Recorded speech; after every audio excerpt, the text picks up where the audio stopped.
देखो रिकॉर्डिंग का मैसेज क्या है और स्क्रीन शेयर है। Yes ma'am. ठीक है।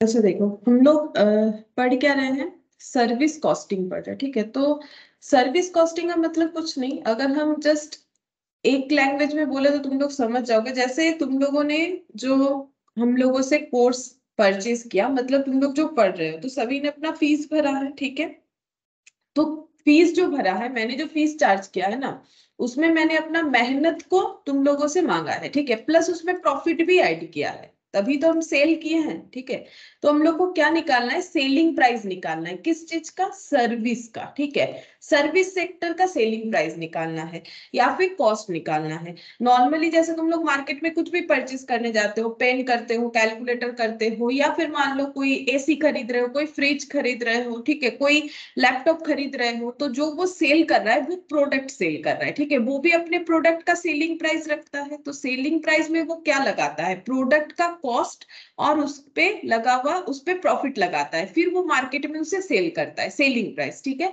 तो प्रोडक्ट का सेलिंग प्राइस कैसे डिसाइड होता है, जितना प्रॉफिट कमाना है पर्टिकुलर प्रोडक्ट को सेल करके, प्लस कॉस्ट। कॉस्ट का मतलब क्या है, कॉस्ट का मतलब है उस प्रोडक्ट को रेडी करने में क्या खर्चा हुआ, अगर हम लोग उसको मैन्युफैक्चर करके सेल करते हैं, और अगर हम लोग उसे किसी और से परचेज करके सेल करते हैं। क्योंकि देखो दो तरीके का बिजनेस हो सकता है, या तो ट्रेडिंग या तो मैन्युफैक्चरिंग। ठीक है, मैन्युफैक्चरिंग मतलब खुद बना के बेचना। ठीक है, ट्रेडिंग का मतलब बना बनाया चीज किसी से खरीद के फिर उस पर प्रॉफिट लगा के बेचना। ठीक है, मतलब एक मान लो तुम लोग खुद ही जो है फ्रिज मैन्युफैक्चरर हो, फ्रिज को मैन्युफैक्चर करके फिर उसको बेचते हो, तो भी तुम लोग बिजनेस करते हो प्रोडक्ट का। और अगर किसी और से फ्रिज खरीद के, अलग अलग कंपनी है, ठीक है, जैसे मॉल में जाओगे तो जो रिलायंस का जो है, ठीक है, इलेक्ट्रॉनिक्स वाला जो शॉप है, उसमें क्या होता है, अलग अलग कंपनी, एलजी का होता है, हायर का होता है। ठीक है, अलग अलग कंपनी का जो है फ्रिज की बहुत सारी चीज होता है, तो हम फ्रिज का एग्जांपल ले रहे हैं, तो वो लोग क्या करते हैं, वो सारे प्रोडक्ट को बेच रहे हैं, तो किसी से परचेज कर रहे हैं। रिलायंस खुद नहीं बना रहा, हाँ, उनका भी एक कोई है, ठीक है, उनका भी कोई एक ब्रांड है जो मैन्युफैक्चर करता है एसी वगैरह। ठीक है, तो जो भी हो, तो एक हो सकता है हम लोग मैन्युफैक्चर करके उस पे प्रॉफिट लगा के सेल कर रहे हैं, किसी और से परचेज कर रहे हैं फिनिश्ड गुड्स को, मतलब जो गुड्स मार्केट में सेल करने के लिए रेडी है, फिर उस पे प्रॉफिट लगा के बेच रहे हैं। तो जो जितने में बेच रहे हैं वो हम लोग का सेलिंग प्राइस है। लेकिन यहाँ पर हमें प्रोडक्ट का प्राइस नहीं डिसाइड करना है, यहाँ पर हमें डिसाइड करना है सर्विस का प्राइस। ठीक है, कि एक टीचर कितना फीस लेगा, एक डॉक्टर कितना फीस लेगा। ठीक है, इस तरीके का चीज हमें यहाँ पर फाइंड आउट करना है। तो हम लोग बेसिकली यहाँ पर यही पढ़ेंगे। सर्विस कॉस्टिंग का मतलब हो गया कि कॉस्टिंग का मतलब है कॉस्ट को कैलकुलेट कैसे करें, किस चीज का करेंगे, सर्विस का करेंगे। ठीक है, तो एक थोड़ा सा मैंने ओवरव्यू दे दिया ताकि एकदम ब्लैंक ना लगे। मतलब फर्स्ट टाइम क्लास जिन लोगों का हो रहा है, मतलब स्पेशली विक्रम का बात कर रहे हैं। ठीक है, तो बाकी लोगों को भी एक बार हमें रिकॉल करवा दिया मैंने कि हम लोग क्या पढ़ रहे हैं। चलो अब हम लोग जो है पहले क्वेश्चन नंबर 13 करेंगे। ठीक है, ये एक छोटा सा क्वेश्चन है, 13 14, उसके बाद हम लोग फिर से यहाँ से सीक्वेंस में स्टार्ट करेंगे, क्योंकि लास्ट मैंने क्वेश्चन तुम लोग को करवा दिया था 7। ठीक है, फिर 8 9 ये भी करेंगे, लेकिन पहले हम लोग 13 और 14 नंबर क्वेश्चन कर लेते हैं। देखो वो आसान है, तो पहले हम लोग करेंगे क्वेश्चन नंबर 13। तो इसमें देखो क्या बोला है, इसमें बोल रहा है the loan department of A bank. Bank में अलग अलग डिपार्टमेंट होता है, एक डिपार्टमेंट होता है जो लोन देता है, ठीक है, दूसरा डिपार्टमेंट ऐसे हो सकता है जो मतलब पैसे वगैरह डिपॉजिट लेता है, तो अलग अलग बैंक का काम होता है। तो बैंक में जो लोन डिपार्टमेंट है, perform several functions in addition to home loan application processing task. तो जो लोन डिपार्टमेंट है ना, वो अलग अलग बहुत सारा काम करता है, जिसमें से होम लोन का एप्लीकेशन का प्रोसेसिंग का टास्क भी करता है।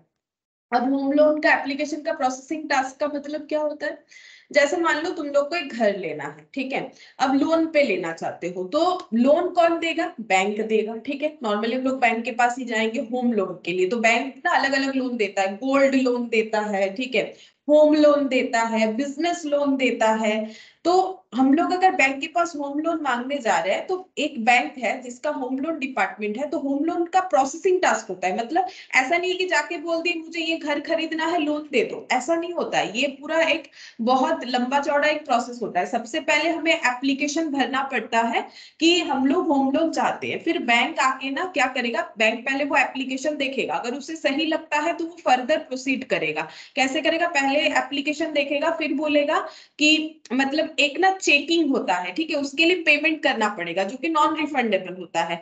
बैंक को पहले प्रोसेसिंग चार्ज देना पड़ेगा कस्टमर को, ठीक है। जैसे हर बैंक का अलग अलग होता है, किसी का 6,000, 5,000, 9,000 और 7,000, 4,000 ऐसे होता है। तो प्रोसेसिंग चार्ज देने पे बैंक प्रोसेसिंग स्टार्ट करता है। प्रोसेसिंग स्टार्ट करने के बाद बैंक नोटिस देगा कि हाँ आपका एप्लीकेशन वेरिफिकेशन हुआ है। हम लोग जो जहां पर वो मतलब फ्लैट है या जो घर आप ले रहे हो, जो होम है, वो हम लोग विजिट करने आएंगे।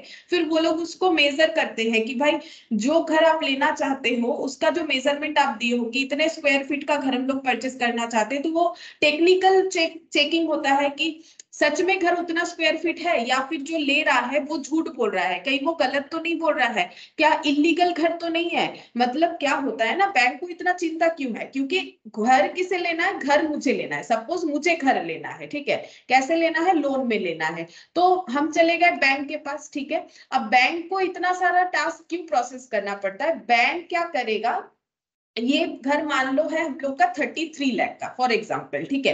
तो बैंक हमारे भी आप में 33 लाख देगा। वैसे जितना घर का प्राइस होता है ना, बैंक उतना नहीं देता है। बैंक 80% लोन देता है जो भी घर का प्राइस होता है, ठीक है। नॉर्मली यही होता है, 20% हमें खुद से भरना पड़ेगा, पूरा का पूरा लोन नहीं होता है। चलो वो जानकारी के लिए मैंने बता दिया, यहाँ से ये पॉइंट कुछ रिलेटेड है नहीं, हम प्रोसेसिंग टास्क बता रहे हैं। तो बैंक क्या करता है ना, 80% लोन हमें दे देगा, ठीक है। अब 80% लोन हमें देगा, उसके लिए बहुत सारी चीजों को चेकिंग करेगा कि सही है नहीं है। बैंक का इतना क्यों दिमाग में हेडेक है, जो हम बताना चाह रहे थे वो इस कारण से है कि कल अगर ये घर फ्रॉड निकल गया, ठीक है, अब बैंक मुझे तो इसके लिए सजा दे ही देगा, वो तो अलग बात है, लेकिन बैंक का तो पूरा लॉस हो जाएगा, क्योंकि हम लोग बैंक में ईएमआई भर रहे थे, लेकिन बैंक ने तो 33 लाख किसको दिया होगा, इस घर का जो मालिक है। मान लो इस घर का ओनर है मिस्टर ए, ठीक है। तो जिस दिन रजिस्ट्री होगा ना इस घर का, मतलब मुझे नाम ट्रांसफर करना है, मिस्टर ए से मेरे नाम में लेना है घर को, तो उस दिन क्या होगा, बैंक वाला एक चेक लेके इनको दे देगा 33 लाख का। सपोज 33 लाख का ही लोन मिल गया, एक बार मान के चलो, तो इनको दे देगा, ठीक है। अब इनको पैसा मिल गया, ये मुझे घर देके चले गए। अब मुझे क्या करना है, बैंक को मुझे ईएमआई भरते जाना है, ठीक है। तो बैंक को तो हेडेक है ना भाई, मेरा 33 लाख चल गया, अगर जो लोन पे कर रहा है वो अगर बीच में लोन पे ना कर पाए तो लॉस है, अगर ये इलीगल प्रॉपर्टी है तो लॉस है। तो बैंक बहुत सारा प्रोसेसिंग जो है इस पे लगाता है होम लोन देने का, ठीक है। तो उसीलिए बोल रहा है कि बैंक का यहाँ पर क्या है, बहुत सारा प्रोसेसिंग टास्क लग जाता है होम लोन देने पे। तो नेक्स्ट क्या बोल रहा है, it is estimated that 25% of the overhead cost of loan department are applicable to the processing of home loan application. बताते हैं क्या बोल रहा है, ये एक एस्टिमेशन से पता चला है, मतलब एस्टिमेट करके देखा गया है कि 25% of the overhead cost of loan department. अब ओवरहेड कॉस्ट का मतलब क्या होता है, ओवरहेड का मतलब होता है इनडायरेक्ट एक्सपेंसेस, ठीक है। इनडायरेक्ट एक्सपेंसेस का मतलब जो हमारे बिजनेस से डायरेक्ट रिलेटेड एक्सपेंसेस नहीं होता है उसे ही हम लोग इनडायरेक्ट एक्सपेंसेस बोलते हैं, ठीक है। आगे और भी पढ़ेंगे, यहाँ पर कॉस्ट के लैंग्वेज में से इनडायरेक्ट बोला जाता है। तो अभी तुम लोग ओवरहेड कॉस्ट ही समझो, कुछ प्रॉब्लम नहीं है। इनडायरेक्ट कॉस्ट मतलब डायरेक्ट कॉस्ट नहीं है। एक छोटा सा एग्जाम्पल दे देते हैं तो समझ में आ जाएगा। जैसे मान लो तुम लोग अगर कॉलेज में पढ़ते हो, ठीक है, तो कॉलेज में जो मेन सर्विस है वो एजुकेशन प्रोवाइड करने का है, ठीक है। तो अगर कोई टीचर तुम लोग को एजुकेशन दे रहा है तो वो हो गए डायरेक्ट मतलब लेबर, ठीक है। कॉस्ट में ना सभी पर्सन को लेबर बोला जाता है, चाहे वो स्किल्ड हो चाहे अनस्किल्ड हो, ठीक है। तो अगर कोई टीचर एब्सेंट होगा तो तुम लोग का क्लास बंद हो जाएगा। तो जो डायरेक्ट हमारे बिजनेस के साथ रिलेटेड काम है उसे हम लोग बोलते हैं डायरेक्ट एक्सपेंसेस। लेकिन मान लो तुम लोग के कॉलेज में कैंटीन सर्विस भी है, तो अगर कैंटीन सर्विस एक दिन बंद रहा तो उससे तुम लोग के पढ़ाई में कोई इम्पैक्ट नहीं आने वाला, ठीक है। तो वो हो गया कैंटीन सर्विस जो चल रहा है ना, वो एक इनडायरेक्ट एक्सपेंस हो गया, मतलब इनडायरेक्ट खर्चा हो जाएगा। तो इनडायरेक्ट और डायरेक्ट में यही फर्क है। अगर हम लोग का जो भी मेन बिजनेस है, बिजनेस दो ही हो सकता है, मैंने क्या बोला, या तो हम लोग कुछ प्रोडक्शन करके बेचते हैं, मतलब हम लोग गुड्स बेचते हैं, या फिर हम लोग क्या कर सकते हैं, सर्विस बेचते हैं, ठीक है। तो अगर हम लोग का सर्विस ही बंद हो जाता है, जिस वजह से वो सारे खर्चे डायरेक्ट होंगे, और जिस वजह से गुड्स का मतलब सेल करना बंद हो जाएगा, वो हम लोग का डायरेक्ट होगा। लेकिन ऐसे एक्सपेंसेस भी है, ऐसे सेक्टर में भी हम लोगों ने एक्सपेंस कर रखा है जिसका इम्पैक्ट डायरेक्टली बिजनेस से नहीं होता। जैसे मान लो अगर हम लोग का फ्रिज मैन्युफैक्चरिंग का काम है, तो जो फ्रिज मैन्युफैक्चर करते हैं लेबर, या फ्रिज मैन्युफैक्चर करने पे जो भी मेटेरियल्स का यूज होता है, अगर वही हमें ना मिले तो फ्रिज मैन्युफैक्चर होना ही बंद हो जाएगा। तो वो हो गया डायरेक्ट एक्सपेंस। तो रॉ मटेरियल का एक्सपेंस, लेबर का एक्सपेंस, जो भी डायरेक्ट हो जाएगा उसे हम लोग बोलेंगे डायरेक्ट एक्सपेंसेस, ठीक है। और इनडायरेक्ट एक्सपेंसेस का मतलब जिसको कॉस्ट में ओवरहेड बोला जाता है, जैसे मान लो कि फैक्ट्री में जो है कैंटीन का फैसिलिटी है, या फैक्ट्री में रिपेयर्स मेंटेनेंस का एक सेक्टर बनाया गया है कि अगर फैक्ट्री में मशीन्स में कोई भी प्रॉब्लम आएगा तो हम लोग रिपेयर्स मेंटेनेंस सेक्टर रखते हैं, जहां पर लोगों को काम पे रखा जाता है, जब भी कोई प्रॉब्लम होता है वो सॉल्व कर देते हैं। लेकिन ऐसा नहीं है कि रिपेयर मेंटेनेंस डिपार्टमेंट में कोई एक अगर लेबर नहीं आया तो हमारा काम बंद हो जाएगा, ऐसा नहीं होता है, ठीक है। तो ये ओवरहेड होता है, इनडायरेक्ट एक्सपेंसेस जो बिजनेस के साथ डायरेक्टली रिलेटेड नहीं होता है, ठीक है। तो अब देखो बोल रहा है कि ये एस्टिमेट करके देखा गया है कि 25% of overhead cost of loan department are applicable to processing of home loan application. Home loan application पे जो भी प्रोसेसिंग चार्जेस लगता है, उसमें बोल रहा है एस्टिमेट करके देखा गया है कि 25% जो है ओवरहेड कॉस्ट लगता है, ठीक है, लोन डिपार्टमेंट के जो भी एप्लीकेशंस आते हैं उन्हें प्रोसेसिंग करने पे। The following information is given concerning the processing of loan application. हमें नीचे कुछ इंफॉर्मेशन दिया गया है लोन एप्लीकेशंस के मतलब लोन एप्लीकेशंस के रिगार्डिंग क्या क्या खर्चा दिया गया है। देखो बोल रहा है डायरेक्ट प्रोफेशनल लेबर। देखो मैंने पहले ही बोला कॉस्ट में हर एक पर्सन को लेबर बोला जाता है। नॉर्मली हम लोग सोचते हैं लेबर यानी जिनको उतना एजुकेशन, जिनका जो अनस्किल्ड है उनको हम लोग लेबर सोचते हैं, लेकिन कॉस्ट में स्किल्ड हो, अनस्किल्ड हो या सेमी स्किल्ड हो, सभी को लेबर बोला जाता है, ठीक है। तो जो बैंक में काम कर रहे हैं वो भी लेबर ही है अकॉर्डिंग टू कॉस्ट, ठीक है। तो क्या बोल रहा है देखो, home loan processors monthly salary, मतलब जो होम लोन डिपार्टमेंट में एप्लीकेशन प्रोसेस का काम करते हैं उनको मंथली सैलरी दिया जाता है 2,40,000, ठीक है। कितने लोग हैं इस डिपार्टमेंट में, बोल रहे हैं 4 एम्प्लॉइज है, और एक एक जन को 60,000 करके दिया जाता है। तो 4 जन को अगर 60,000 करके हम लोग पे करेंगे तो टोटल सैलरी तो 2,40,000 ही हुआ, ठीक है। और ये अगर 60,000 पर मंथ है तो ये 2,40,000 पर मंथ हो जाएगा, ठीक है। अच्छा मैंने अपने मन से पर मंथ लिख दिया, मतलब ये मत सोचो कि मैंने अपने आप लिख दिया। क्यों लिखा, क्योंकि यहाँ पर देखो क्या दिया हुआ है, home loan processors monthly salary ये दिया हुआ है। कितने होम लोन प्रोसेसर्स है, ये ब्रैकेट इसके नीचे लगा हुआ है, 4 एम्प्लॉइज 60,000 करके मिलता है, तभी 2,40,000 होता है। यानी ये मंथली सैलरी मिल रहा है किनको, जो होम लोन डिपार्टमेंट में जो एप्लीकेशन प्रोसेसिंग का काम कर रहे हैं होम लोन का। फिर लोन डिपार्टमेंट का ओवरहेड कॉस्ट बताया है ये, लेकिन लोन डिपार्टमेंट का बताया है, होम लोन डिपार्टमेंट का नहीं बताया है। ये पॉइंट हमें नोट करना है, इस क्वेश्चन में यही वाला पॉइंट सबसे ज्यादा इंपॉर्टेंट है। ये होम लोन डिपार्टमेंट के लोगों का सैलरी बताया है, जबकि ये बताया है लोन डिपार्टमेंट के ओवरहेड कॉस्ट बताया है, ठीक है। लेकिन हमें क्या चाहिए, लोन डिपार्टमेंट का कॉस्ट नहीं चाहिए, हम लोग को ओवरहेड चाहिए। लेकिन कौन से डिपार्टमेंट का चाहिए, हमें लोन डिपार्टमेंट का, लोन डिपार्टमेंट में कौन सा, होम लोन का चाहिए, ठीक है। अब देखो यहाँ पर क्या बोला है, चीफ लोन ऑफिसर सैलरी। जो लोन ऑफिसर है, मतलब हर तरीके का लोन को देखते हैं, चाहे वो होम लोन हो, चाहे वो बिजनेस लोन हो, कुछ भी हो, उनका सैलरी है 75,000। टेलीफोन का एक्सपेंसेस होता है 7,500। डेप्रिसिएशन हो रहा है बिल्डिंग का 28,000। लीगल एडवाइस के लिए 24,000, क्योंकि बैंक को भी लीगल एडवाइस का जरूरत होता है, वो भी लॉयर हायर करते हैं कि हमें इन पर्सन को लोन देना चाहिए नहीं देना चाहिए। एडवर्टाइजिंग का खर्चा 40,000। मिसलेनियस का 6,500, ठीक है।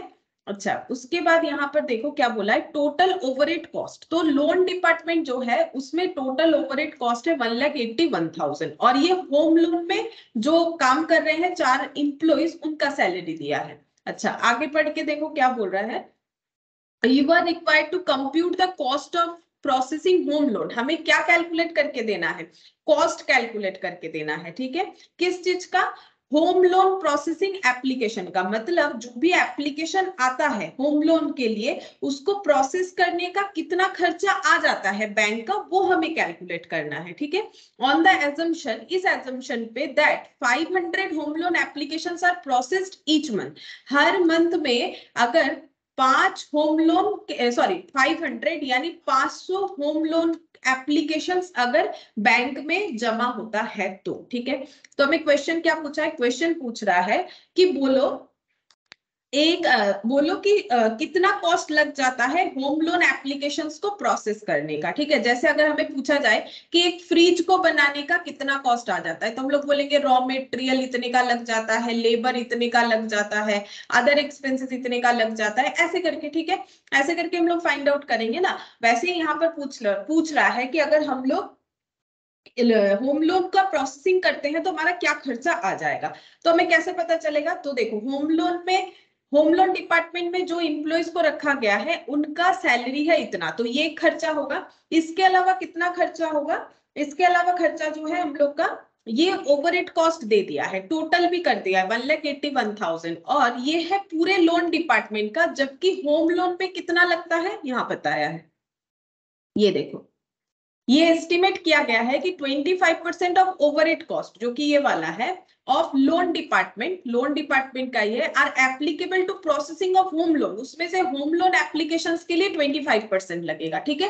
टोटल जितना भी ओवरहेड है लोन डिपार्टमेंट का उसमें से होम लोन डिपार्टमेंट में 25% लगेगा। मतलब सोचो कि ये है लोन डिपार्टमेंट, ठीक है, लोन डिपार्टमेंट, इसमें अगर ओवरहेड का खर्चा है 100 रुपीज, तो लोन डिपार्टमेंट में जो होम लोन डिपार्टमेंट है ना उसमें ये 100 का कितना जाएगा, 25% यानी 25 रुपीज, ठीक है। तो इस तरीके से हम लोग जो है कॉस्ट कैलकुलेट कर पाएंगे। तो हमारे पास दो कॉस्ट अवेलेबल है, एक है होम लोन का, अलग से दे ही दिया है कि होम लोन का काम जो करते हैं उन एम्प्लॉइज का सैलरी, और एक हमें दे दिया है ओवरहेड का पूरे लोन डिपार्टमेंट का, जिसमें से होम लोन का हम लोग कैलकुलेट कर लेंगे। और ये दोनों कॉस्ट को ऐड करके हम लोग बोलेंगे कि होम लोन डिपार्टमेंट में कितना कॉस्ट लग जाता है होम लोन एप्लीकेशंस को प्रोसेस करने में, ये हम लोग निकाल सकते हैं, यही हमें बोला है। तो देखो कैसे होगा, यहाँ पर हम लोग पहले लिखेंगे कि क्या कैलकुलेट करना चाहते हैं, हेडिंग लिखना पड़ेगा, जैसे ऐसे लिखेंगे, स्टेटमेंट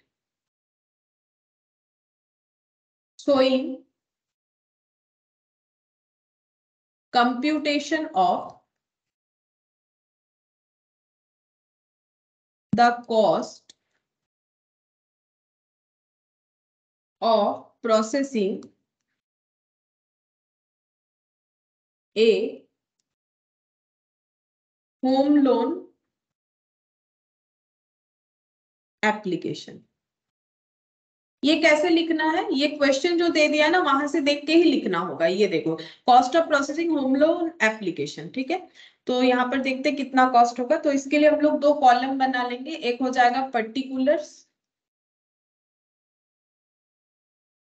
और एक अमाउंट। अच्छा, क्या क्या खर्चा लगता है, होम लोन डिपार्टमेंट को चलाने के लिए 2,40,000 सैलरी का खर्चा लगता है। तो यहाँ पर लिखेंगे होम लोन प्रोसेसर्स मंथली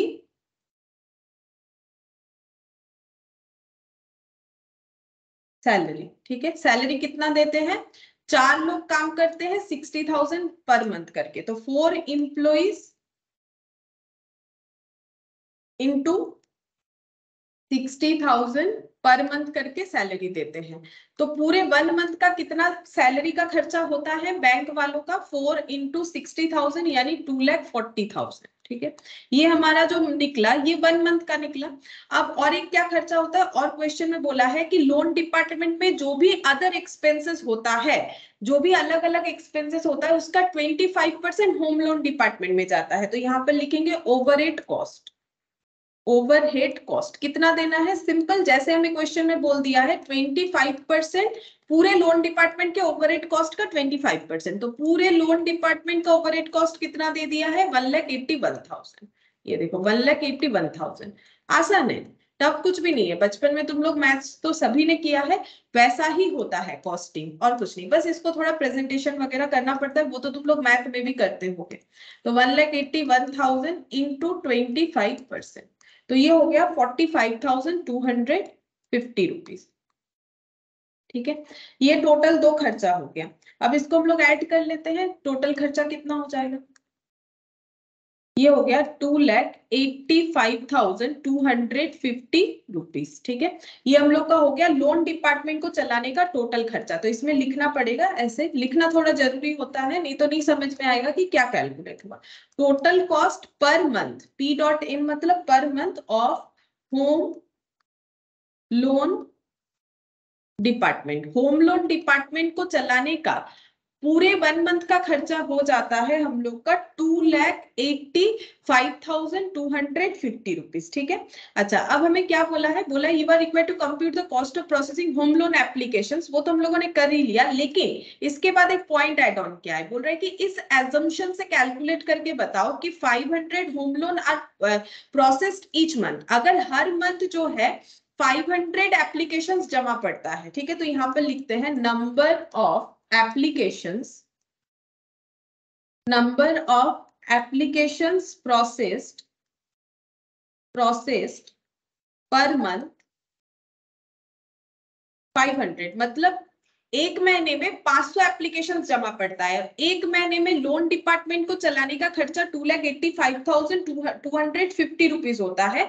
तो हमें एक्चुअली क्या और कैलकुलेट करने के लिए बोला है, ये 500 से हम लोग क्या निकाल सकते हैं, ये तो पूरे 1 मंथ का खर्चा है। 1 मंथ में इतने सारे एप्लीकेशन जमा पड़ते हैं, तो एक्चुअली हमें और इसमें ये कैलकुलेट करने बोल रहा है कि हम लोग का एक एक एप्लीकेशन पे कितना खर्चा आता है। ठीक है, तो हम लोग यहाँ पर लिखेंगे कॉस्ट पर होम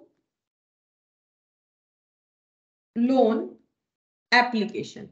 ठीक है, क्या तुम लोग मुझे बता सकते हो कि एक एप्लीकेशन को प्रोसेस करने का कितना बैंक का खर्चा आता है। अगर 500 एप्लीकेशन एक महीने में जमा पड़ता है और एक महीने में बैंक होम लोन डिपार्टमेंट चलाने का खर्चा होता है 2,85,250, तो मुझे एक चीज बताओ कि एक एप्लीकेशन को प्रोसेस करने का बैंक का क्या खर्चा आता है, बता सकते हो, बता सकते हो, कोशिश कर।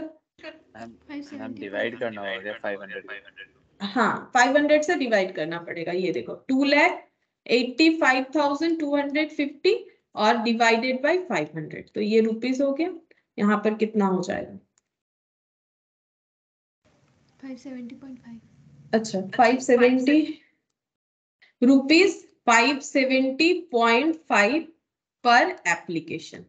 ठीक है, एक एप्लीकेशन को प्रोसेस करने में बैंक का कॉस्ट आ जाता है, ये हम लोगों ने कॉस्ट ऐड किया है, बैंक का कॉस्ट लग जाता है 570.5 रुपीस। ठीक है, अब बैंक क्या करेगा, अपना प्रोसेसिंग चार्ज कितना रखेगा पता है, एक एप्लीकेशन पे ये अमाउंट तो वो लेगा ही कस्टमर से, प्लस इसमें अपना प्रॉफिट ऐड करेगा, क्योंकि बिजनेस है ना, बिजनेस में तो कॉस्ट के साथ प्रॉफिट ऐड करना ही पड़ेगा। ऐसा थोड़ी है कि तुम लोग मान लो बुक सेलिंग करते हो, ठीक है, तो एक 200 रुपए में बुक खरीदे, क्या मुझे 200 में ही बेच दोगे, नहीं, मुझे 250 300 जो भी जैसे प्रॉफिट लगाया जा सकता है मार्केट रेट के अकॉर्डिंग वैसे लगा के ही सेल करोगे। तो ये क्या हो गया, बैंक वाले ने ये कैलकुलेट किया, तो देखो कितने में बेचना है उसके लिए ये तो पता करना पड़ेगा कि कॉस्ट कितना लग रहा है। ठीक है, तो बैंक वाला देख रहा है कि मेरा एक होम लोन को प्रोसेस करने में खर्चा आता है 570.5 रुपीज। अब इसमें हम प्रॉफिट लगा के अपना प्रोसेसिंग चार्ज बताएंगे कस्टमर को। ठीक है, वो हमें बोला नहीं कि कितना प्रॉफिट है, कभी कभी क्वेश्चन में प्रॉफिट भी देता है, अगर देगा तो हम लोग प्रॉफिट को ऐड कर सकते हैं। देखो ये समझ में आया कि नहीं, मैंने इसीलिए पहले छोटा क्वेश्चन से स्टार्ट किया है, फिर थोड़ा डिफिकल्ट वाला क्वेश्चन लेंगे। देखो ये समझ में आया क्या, इसमें किसी को कोई क्वेरीज है कि नहीं समझ में आया, अगर कोई भी पॉइंट नहीं समझ में आया तो हम बता देंगे, बोलो।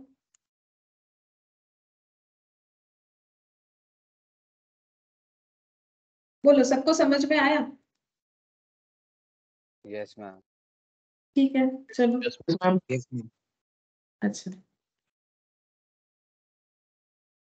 ठीक है। अब हम लोग फिर से एक छोटा सा ही क्वेश्चन करेंगे, फिर थोड़ा डिफिकल्ट क्वेश्चन करेंगे। हम लोग अब करेंगे क्वेश्चन नंबर 14, ठीक है। ये क्या है, ये किस चीज पे है? ये थर्मल पावर के ऊपर है, ठीक है। थर्मल पावर मतलब यहाँ पर देखो क्या बोला है, prepare the cost statement. Cost statement मतलब हम लोग को क्या करना है, एक स्टेटमेंट बनाना है। स्टेटमेंट का मतलब क्या होता है, ये एक साइड पर्टिकुलर, एक साइड अमाउंट लिखा हुआ है, ऐसे फॉर्मेट को हम लोग स्टेटमेंट बोलते हैं, ठीक है। हमें क्या करना है, एक स्टेटमेंट बना के देना है जिसमें कॉस्ट का कैलकुलेशन दिखाया जाएगा, इसीलिए इसको हम लोग बोलते हैं कॉस्ट स्टेटमेंट, ठीक है। तो यहाँ पर क्या बोला है, क्या इग्नस थर्मल पावर स्टेशन, ये नाम है, थर्मल पावर स्टेशन का नाम है ये वाला, ठीक है। इनका कॉस्ट स्टेटमेंट बना के देना है। क्या बोल रहा है, showing the cost of electricity generated पर किलोवाट आवर। KWH का मतलब होता है, तुम लोग पढ़े होगे बचपन में, किलोवाट आवर, ठीक है। ये जो थर्मल प्रोजेक्ट होता है ना, वहां जो हम लोग का इलेक्ट्रिसिटी जनरेट होता है उसको हम लोग ऐसे किलोवाट आवर में मेजर करते हैं। जैसे हर एक चीज का यूनिट मेजरमेंट होता है ना, कोई चीज किलो में होता है, कुछ लीटर में होता है, कुछ मीटर में होता है, वैसे ही इलेक्ट्रिसिटी किलोवाट आवर में होता है, किलोवाट आवर में। तो ये देखो बोल रहा है कि कॉस्ट निकाल के देना है इलेक्ट्रिसिटी जनरेटेड पर किलोवाट आवर, मतलब 1 किलोवाट आवर अगर हम लोग इलेक्ट्रिसिटी जनरेट कर रहे हैं, मतलब ये ऑर्गेनाइजेशन अगर इलेक्ट्रिसिटी जनरेट कर रहा है 1 किलोवाट आवर, तो उसको कितना खर्चा लग जाता है, ठीक है, कितना खर्चा लगता है। अब यहाँ पर क्या बोला है, from the data provided below pertaining for the year 2021, तो इस रिगार्डिंग हमें 2021 का मतलब 1 ईयर का, ठीक है। अब ये मंथली नहीं है, देखो क्वेश्चन में यही सारा पॉइंट हमें ध्यान रखना है, यहाँ मंथली बोला था, ठीक है। तो हम लोगों ने मंथली में कैलकुलेट कर लिया, ये डेटा हमें मंथली गिवन था, ये भी हमें मंथली गिवन था, और ये भी हमें मंथली गिवन था। तो हमें ना ज्यादा कुछ चेंज करने का जरूरत नहीं हुआ। ऐसा नहीं है कि कुछ मंथली है कुछ ईयरली है, ऐसा भी हो सकता है, तब हमें थोड़ा सा प्रॉब्लम होता है, मतलब प्रॉब्लम यानी हमें ध्यान रखना पड़ता है। यहाँ पर देखो बोल रहा है पूरे 1 ईयर का हमें यहाँ पर खर्चा दे दिया है कि बिजली बनाने का, मतलब इलेक्ट्रिसिटी जनरेट करने का क्या खर्चा है। बोल रहा है कि ऑपरेटिंग लेबर, जो लेबर काम करते हैं उनको देना पड़ता है ईयरली 30 लाख। जितने भी लेबर काम करते हैं उनको जो भी हम लोग पेमेंट करते हैं, तो हम लोगों ने कैलकुलेट करके इन्होंने देखा हुआ है कि ईयरली 30 लाख का खर्चा आता है। रिपेयर मेंटेनेंस का ईयरली 10 लाख का खर्चा आता है। लुब्रिकेंट्स, स्पेयर्स एंड स्टोर्स, ये जो भी जरूरत होता है उसका 8 लाख का खर्चा आता है। प्लांट सुपरविजन, मतलब प्लांट को जो सुपरवाइज करता है उनका ईयरली खर्चा आ जाता है 6 लाख।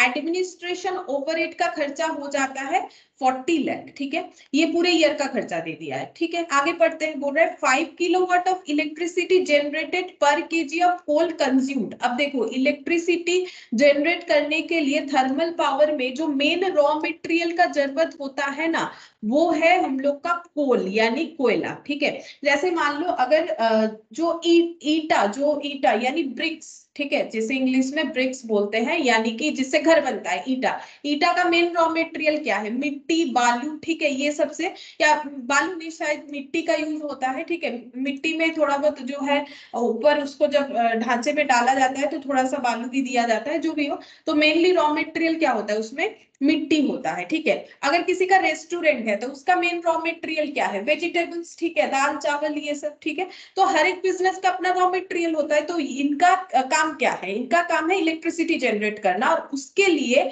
इनको रॉ मटेरियल के तौर पे क्या चाहिए, कोयला यानी कोल चाहिए। अब बोल रहा है 5 kilowatt of electricity generated per kg of coal consumed at the rate of 4.25 per KG.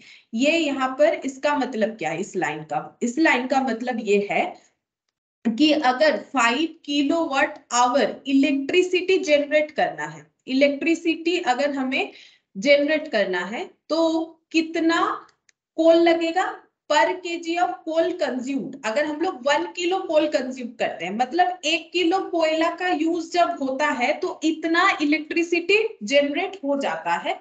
और eight the rate 4.25 per KG का मतलब ये जो कोल मार्केट में मिल रहा है इसका 1 किलो का प्राइस है 4.25 पर केजी, ठीक है। ये लाइन हमें ये बता रहा है, पढ़ के देख लो ये, क्योंकि एक ही लाइन में समरी करके दे दिया है। फिर से पढ़ के देखो कि 5 kilowatt hour of electricity generated per kg of coal consumed at the rate 4.25 per KG. 1 kilo कोयला मार्केट में 4.25 रुपीज का मिलता है। 1 किलो कोयला यूज करने पे इतना इलेक्ट्रिसिटी मिल जाएगा, ये बता रहा है, ठीक है। अब ये बताने का रीजन क्या है, ये अचानक से क्यों बता रहा है? ये तो एक्सपेंस है ना। देखो कोई भी हम लोग जो है प्रोडक्ट बनाते हैं या सर्विस बेचते हैं तो उसका अपना अपने बिजनेस के पैटर्न के अकॉर्डिंग उसका अपना खर्चा होता है। वैसे ही अगर कोई थर्मल पावर स्टेशन में जो है इलेक्ट्रिसिटी जनरेट कर रहा है तो उसे लेबर का जरूरत होगा, रिपेयर मेंटेनेंस का भी उसको जरूरत होगा, लुब्रिकेंट स्पेयर स्टोर्स का भी उसे जरूरत हो सकता है। यहाँ जो दिया है, ठीक है, अगर किसी को नॉलेज है इस तरह के बिजनेस का तो उसे और भी अच्छे से पता चले।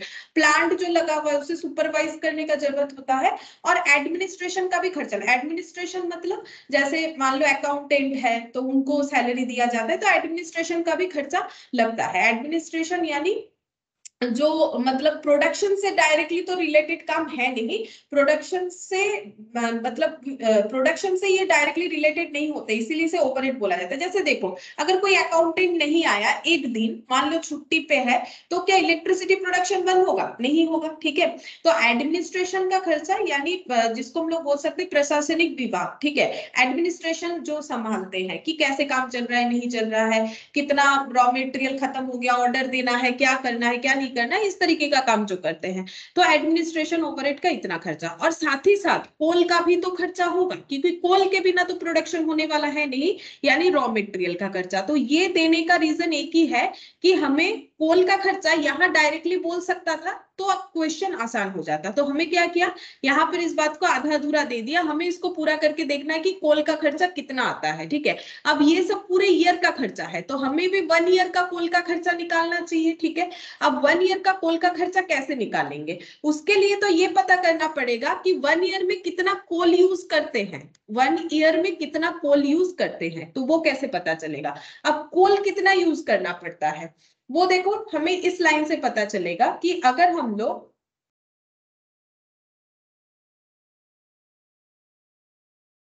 अच्छा ठीक है, देखो यहाँ पर क्या दिया है कि अगर हम लोग 1 किलो कोल यूज करते हैं तो 5 किलोवाट इलेक्ट्रिसिटी जनरेट करते हैं। हमें लेकिन एक चीज जरूर बताया है कि पूरे ईयर में हम लोगों ने कितना इलेक्ट्रिसिटी जनरेट किया है, उसका एक एस्टिमेशन हमें दिया है। बोल रहा है 2021 में हम लोगों ने इतना इलेक्ट्रिसिटी जनरेट किया है, तो मुझे बता सकते हो हमें कितना कोल यूज किया होगा, इतना इलेक्ट्रिसिटी जनरेट करने में कितना कोल का यूज करना पड़ा होगा? बोल पाओगे? कैलकुलेट करके देखो ना, टाइम देते हैं, कैलकुलेट करो।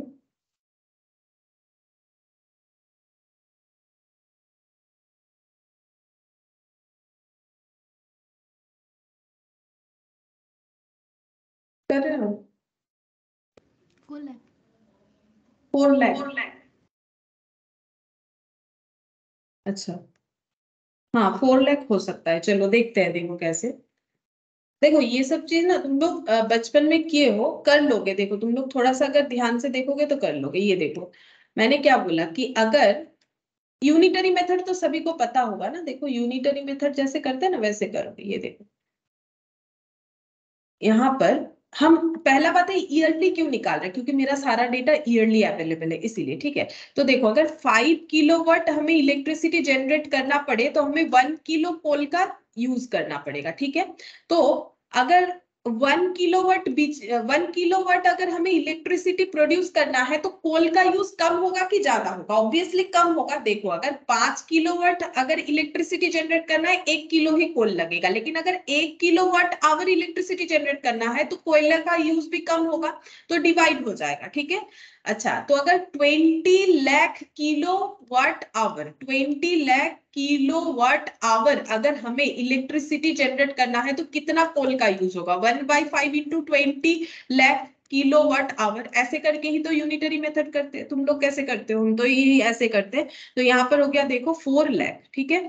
ये क्या हो गया 4 लाख केजी कोल, ठीक है, इतना कोल का यूज करना पड़ेगा, ठीक है। अच्छा, अब नेक्स्ट क्वेश्चन मुझे बताओ, ये तो कितना कोल चाहिए क्वांटिटी पता चला। अब 1 किलो कोल अगर 4.25 रुपीज है, तो 4 लाख किलो कोल अगर यूज करना है तो कितना खर्चा होगा? वही मेरा रॉ मेटेरियल का खर्चा हो जाएगा। बोलो कितना खर्चा होगा? 17 लाख। 17 लाख, हाँ। देखो, अगर 1 किलो कोल का प्राइस अगर 4.25 है तो 4 लाख किलो का कितना होगा? ज्यादा ही ना होगा, 4.25 किलो इंटू 4 लाख। ऐसे तुम लोग नहीं करते थे? एक पेंसिल का अगर 5 रुपया है तो 5 पेंसिल का या फिर 15 पेंसिल का कितना होगा? 5 इंटू 15, वही तो है। पेंसिल के जगह 17 लाख, पेंसिल के जगह कोल है, और तो कुछ नहीं, ठीक है। तो देखो, ये पॉइंट पहले समझना पड़ेगा। यही वाले इस क्वेश्चन में मतलब हमें कैलकुलेट करना है, बाकी तो सिर्फ कैलकुलेट करके दे ही दिया है, हम लिख देंगे। ये समझ में आया कि नहीं तुम लोग देखो, अगर नहीं आया तो हम फिर से बता देंगे, ठीक है। अगर किसी को कोई भी पॉइंट में डाउट है हम फिर से बता देंगे। डाउट है तो मुझे बोलो, ठीक है। ऐसा नहीं कि हम लिख रहे हैं तो नहीं बोलोगे, हम तो लिखते जाते हैं क्योंकि बहुत सारा चीज लिखना पड़ता है। तुम लोग को कोई डाउट है तो बोल सकते हैं। सबसे पहले हम लोग यहाँ पर कैलकुलेट करेंगे, calculation of cost of coal. Coal का क्या खर्चा आता है, ठीक है। तो कैसे निकालेंगे? अब हम ना एक एक करके नहीं लिखेंगे, हम पूरा डायरेक्टली लिखेंगे। एक एक करके लिखेंगे तो काफी ज्यादा टाइम लगेगा ना, देखो। और तुम लोग को भी एग्जाम में एक सिस्टमेटिक वे में ही लिखना पड़ेगा, तो यहाँ पर हम लोग ऐसे लिखेंगे। पहले ये सोचो कि हमें कितना कोल यूज करना पड़ेगा, तो ऐसे 5 किलोवाट इलेक्ट्रिसिटी के लिए कोल यूज होता है 1 kg। तो पूरे ईयर में इतना किलोवाट जो है हमें इलेक्ट्रिसिटी जनरेट करना है, तो इसका मतलब 1 किलोवाट के लिए 1/5, ठीक है। तो 20 लाख किलोवाट के लिए 1/5 इंटू 20 लाख किलोवाट। तो हमें पता चल जाएगा कितना किलो हमें कोल चाहिए। तो कैसे करके कैलकुलेट होगा? ऐसे हो जाएगा, वन क्या है? 1 kg कोल। ये सब यूनिट लेकिन लिखना पड़ेगा, ठीक है।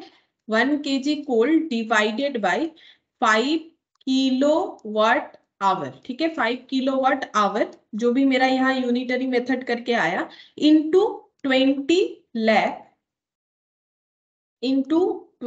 Lakh kilowatt hour. इसमें किसी को लेकिन कोई डाउट नहीं होना चाहिए ये कैसे हो रहा है, ठीक है। अगर डाउट है तो अभी क्लियर कर लो कि ये कैसे करके हुआ।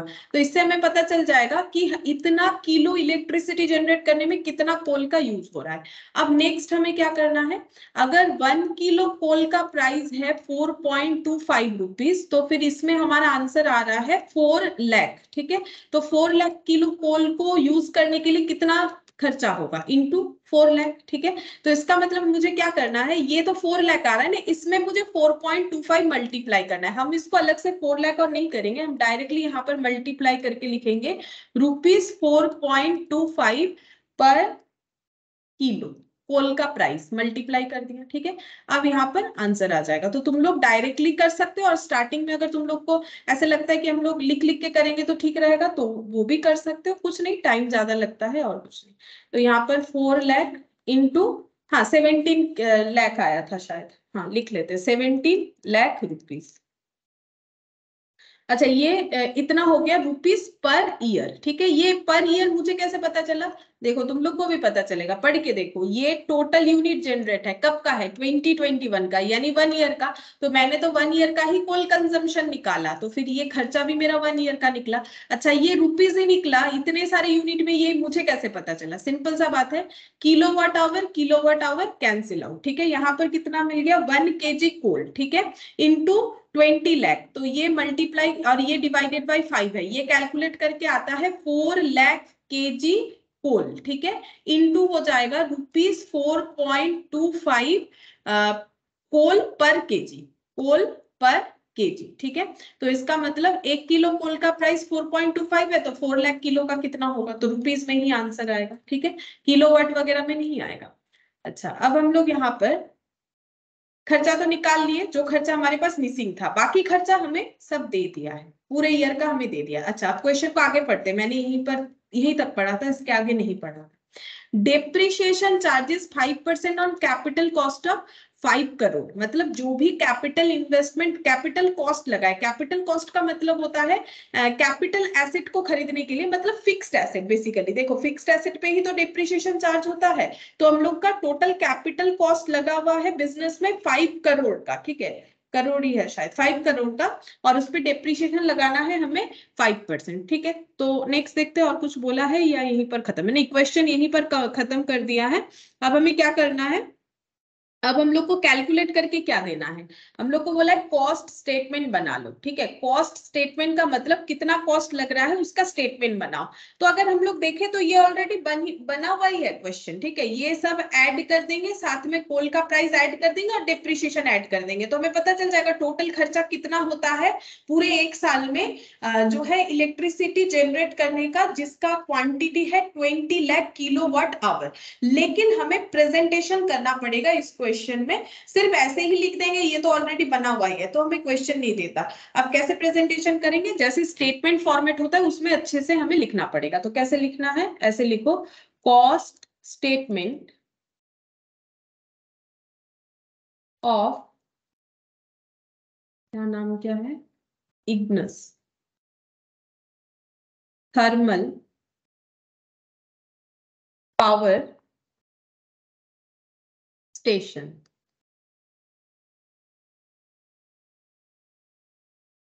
अच्छा, यहाँ पर देखो क्या क्या लिखेंगे, पर्टिकुलर्स लिख दो, और एक हमें लिखना है अमाउंट, ठीक है।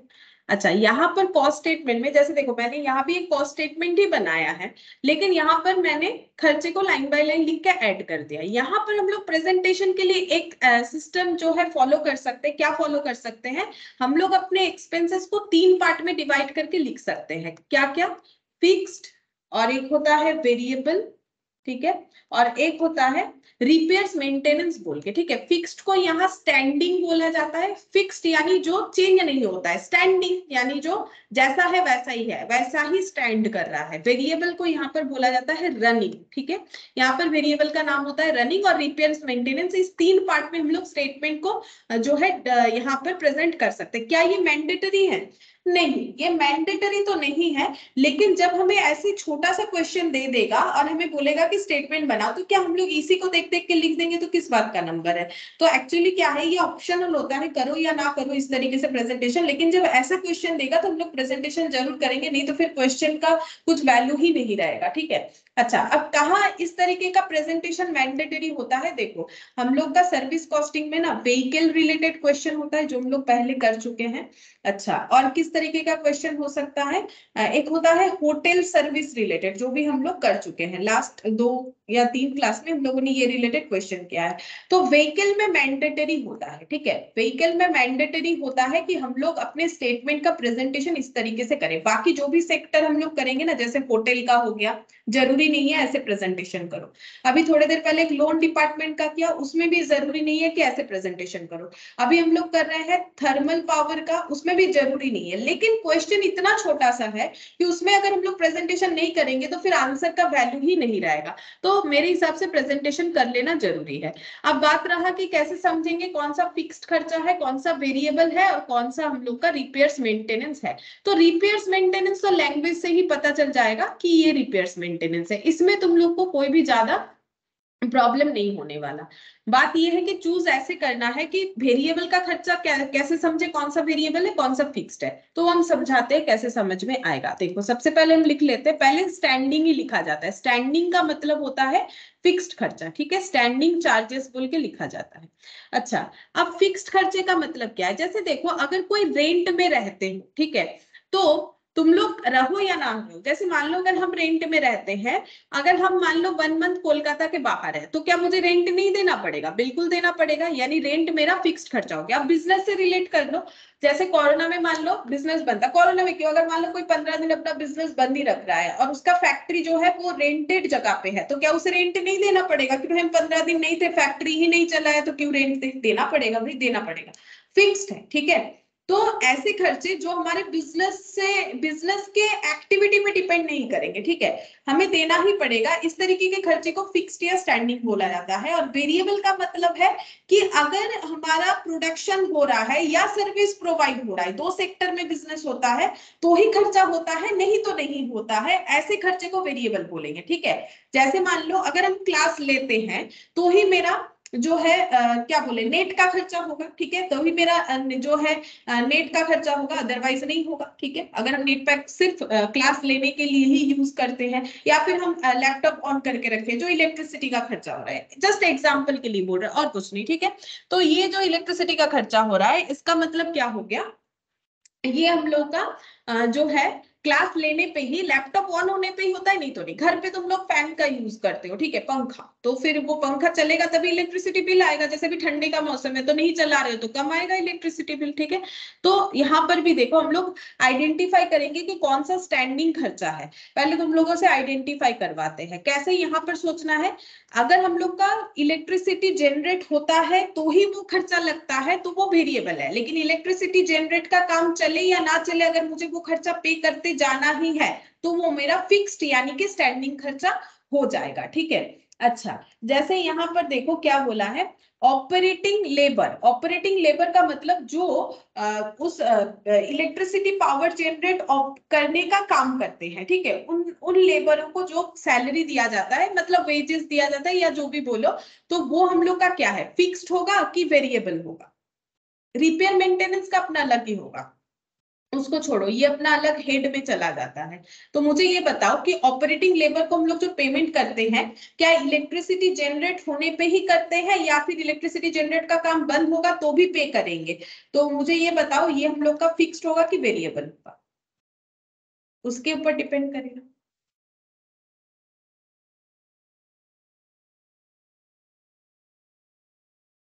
बोलो, ऑपरेटिंग मतलब जो बिजनेस को ऑपरेट कर रहे हैं, मतलब इलेक्ट्रिसिटी जनरेट के काम में जो इन्वॉल्व है, ठीक है।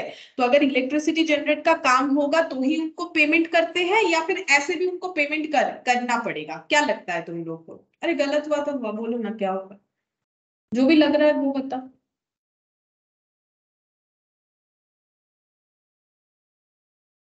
अरे गलत होगा तो क्या हो जाएगा? हाँ बोलो। এটা এটা তো ফিক্স থাকবে। হ্যাঁ, এটা ফিক্স থাকবে, এটাও বলতে পারো। দেখো, এটা ফিক্স থাকবে কেন বলছো বলো একটুখানি, কেন মনে হলো ফিক্স থাকবে? ঠিক আছে, ভুল হয়নি, বলো কেমন মনে কারণ হচ্ছে? কারণ লেবারদের টাকাটা তো মান্থলি দিতে হবে, ওরা যে কাজ করবে। হ্যাঁ, যদি কাজ করবে তবেই দেবো। আমি যদি ইলেকট্রিসিটির কাজটা বন্ধ রাখি তাহলে কি আমাকে দিতে হবে? সেটা একটা কনফিউশন, তাই না? এখন কিরকম লেবার তার উপর ডিপেন্ড করছে, মানে আমি তাকে কিভাবে काजे रेखेছি।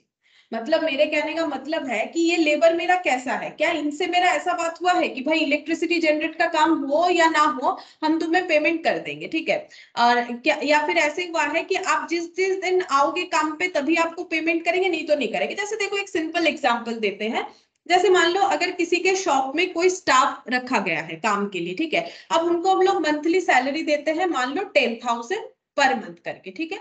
तो ये मान लो एक ग्रोसरी शॉप में एक स्टाफ है जो कि काम करता है शॉप में, उसको 10,000 पर मंथ मिलता है। अब मान लो बीच बीच में छुट्टी ले लेता है, ठीक है, कि मंथ में मान लो 2 से 3 बार छुट्टी ले लेता है। तो अगर हम लोगों ने उनसे ये डील कर रखा है, जैसे अगर हम लोग उनको मंथली पेमेंट करते हैं ना, तो नॉर्मली हम लोग ये नहीं बोल पाएंगे कि आप 2 दिन नहीं आए तो आपको 2 दिन का पैसा हम लोग डिडक्ट कर लेंगे। बोल सकते हो लेकिन बोलने से कोई मानेगा नहीं, नॉर्मली ये नहीं होता है कि 1-2 दिन छुट्टी लेने से थोड़ी ना कोई किसी का पैसा काट लेगा। लेकिन अगर कोई डेली बेसिस पे किसी को मिलता है, मान लो किसी को पेमेंट हम लोग 300 रुपए पर डे करते हैं, ठीक है। अब किसी का पर डे जब पेमेंट होता है ना, तो क्या होगा, अगर मान लो वो नहीं आया काम पे तो उसका हम लोग पेमेंट नहीं करेंगे। अगर किसी के साथ मेरा पर डे का बात हुआ है कि आप जिस दिन आओगे आपको 300 रुपए मिलेगा, जिस दिन आओगे 300 रुपए मिलेगा, अगर मान लो नहीं आता है वो तो उसको नहीं देना पड़ता है, नॉर्मली ऐसा ही काम होता है। अब ये लेबर हमारा जो है ना, इसमें कंफ्यूजन ये है कि हमें पता नहीं कि इन लेबर को हम लोग डेली बेसिस पे देते हैं कि मंथली बेसिस पे देते हैं। देखो अगर मंथली बेसिस पे देंगे ना तो ये हमारा फिक्स्ड हो जाएगा, और अगर डेली बेसिस पे देंगे तो ये हम लोग का वेरिएबल हो जाएगा। जाएगा। अब इसमें हमें कुछ बताया नहीं है, तो ऐसे में तुम लोग को क्या करना है, जब ऐसा कंफ्यूजन होता है तुम लोग इसको फिक्स्ड में भी रख सकते हो, वेरिएबल में भी रख सकते हो, दोनों में ही अलाउड है। इसमें कुछ फिक्स्ड रूल्स हम नहीं बोलेंगे कि तुम लोग को ऐसे ही लिखना है, ठीक है, जैसा चाहो लिख सकते हो। अगर तुम लोग इसको स्टैंडिंग में भी लिख दोगे यानी फिक्स्ड वाले में भी लिख दोगे तो भी सही है, अगर वेरिएबल वाले में भी लिखोगे तो भी सही है। देखो अगर फिक्स्ड में लिख रहे हो, जैसे तुम लोग के दिमाग में ऐसा आ रहा है कि वो लोगों से अगर बात हो गया है काम करवाने का, तो मेरा इलेक्ट्रिसिटी जनरेट हो या ना हो मुझे पेमेंट करना पड़ेगा, ये तब होगा अगर सैलरी देते हैं, मतलब मंथली देते हैं। लेकिन अगर डेली बेसिस पे पेमेंट करते हैं तो नहीं होगा। नॉर्मली लेबर बोलते ही हमारे दिमाग में आता है कि डेली बेसिस का पेमेंट, लेकिन ये वो ना अकाउंट्स में चलता है। कॉस्ट में क्या होता है कि हर कोई लेबर होता है, स्किल्ड, अनस्किल्ड, सेमी स्किल्ड। तो अब ये तो मुझे पता नहीं चल रहा है कि ये कैसे लेबर है, मतलब डेली बेसिस पेमेंट वाले या जो है मंथली पेमेंट वाले, ठीक है। तो मुझे लिखना कहाँ चाहिए, तो जैसे मैंने बोला तुम लोग दोनों में से कहीं पर भी लिख सकते हो, एक ही बात है, कोई गलत नहीं है। तो हम लोग इसको फिक्स्ड में लिख देते हैं, कोई प्रॉब्लम नहीं है, ठीक है। यहाँ पर लिखेंगे ऑपरेटिंग लेबर, और अगर वेरिएबल में भी लिखोगे तो भी ठीक है, कोई दिक्कत नहीं, ठीक है। वेरिएबल में लिखने से तुम लोग ऐसा सोच सकते हो कि प्रोडक्शन से रिलेटेड जो है इनको मंथली डेली बेसिस पे पेमेंट होता है, तो ये आएंगे तो पेमेंट करेंगे, नहीं आएंगे तो नहीं करेंगे। अब हम फिक्स्ड में ले रहे हैं तो फिक्स्ड में लिख देते हैं। चलो फिक्स्ड में लिखेंगे, यहाँ पर अमाउंट यहाँ लिखते हैं, काफी दूर हो गया, 30 लाख, ठीक है। अच्छा अब नेक्स्ट पूछते हैं तुम लोगों से, रिपेयर मेंटेनेंस, इसका मैंने बोला है अलग हेड ही होता है, उसी में चला जाएगा, ठीक है। तो रिपेयर मेंटेनेंस को कहाँ पर लिखेंगे, इसमें लगभग हमारा कितना जगह रखें, यहाँ पर ये पीछे लिखते हैं, चलो एक पेज रख देते हैं जगह, यहाँ पर लिखते हैं रिपेयर्स एंड मेंटेनेंस। इसका अलग हेड होता है, ठीक है, इसका हेड होता है, जो फॉर्मेट है उसके हिसाब से ही हम बता रहे हैं, इसका अलग हेड होता है। इसमें हमें क्या लिखना है, नाम भी रिपेयर मेंटेनेंस ही है, तो इसके नीचे लिख दो repairs and maintenance, repairs and maintenance. Actually नाम वही है, अगर कुछ और नाम होता तो वही दूसरा नाम लिख देते, ठीक है। कभी कभी होता है सिर्फ रिपेयर्स दे दिया, सिर्फ मेंटेनेंस दे दिया, तो उस तरीके से लिख देंगे। तो रिपेयर्स मेंटेनेंस के अंडर रिपेयर्स मेंटेनेंस आ जाएगा। अच्छा अब देखो लुब्रिकेंट, स्पेयर एंड स्टोर्स, ठीक है। लुब्रिकेंट्स कुछ अगर यूज होता है, स्पेयर पार्ट्स यूज होता है, और स्टोर्स वगैरह, ठीक है। स्टोर्स यानी स्टोर में जो कंज्यूमेबल प्रोडक्ट रहता है, ठीक है, जैसे कि रॉ मटेरियल वगैरह ये सब। तो मुझे बताओ ये वेरिएबल होगा कि फिक्स्ड होगा। लुब्रिकेंट्स का मतलब जैसे मान लो कि मशीन्स को स्मूथली रन करवाने के लिए लुब्रिकेटिंग ऑयल वगैरह का यूज होता होगा, ठीक है। स्पेयर पार्ट्स का जरूरत पड़ता है, मशीन वगैरह खराब हो गया तो दूसरे पार्ट्स को ले जाके लगा दिया जाता है, तो ये सब के लिए 8 लाख का खर्चा होता है। तो तुम लोग को क्या लगता है ये फिक्स्ड है कि वेरिएबल है, मतलब क्या ये प्रोडक्शन पे डिपेंड करेगा ये खर्चा, या प्रोडक्शन पे डिपेंड नहीं करेगा? मैम प्रोडक्शन पे डिपेंड करेगा।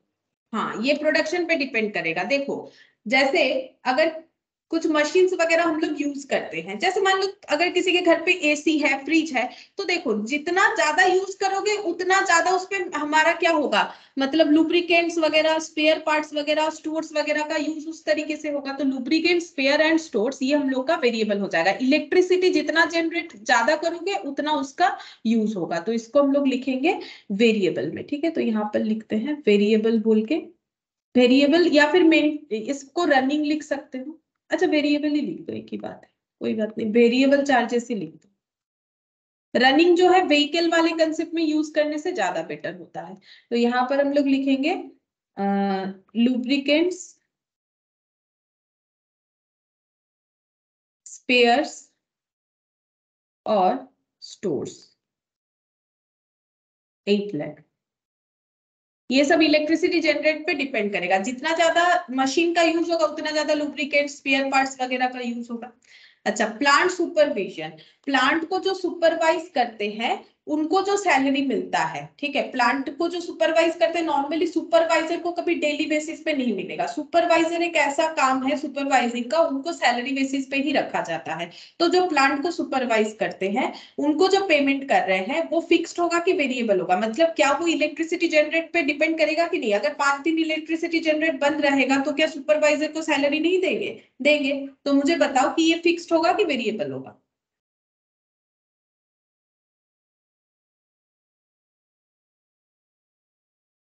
बोलो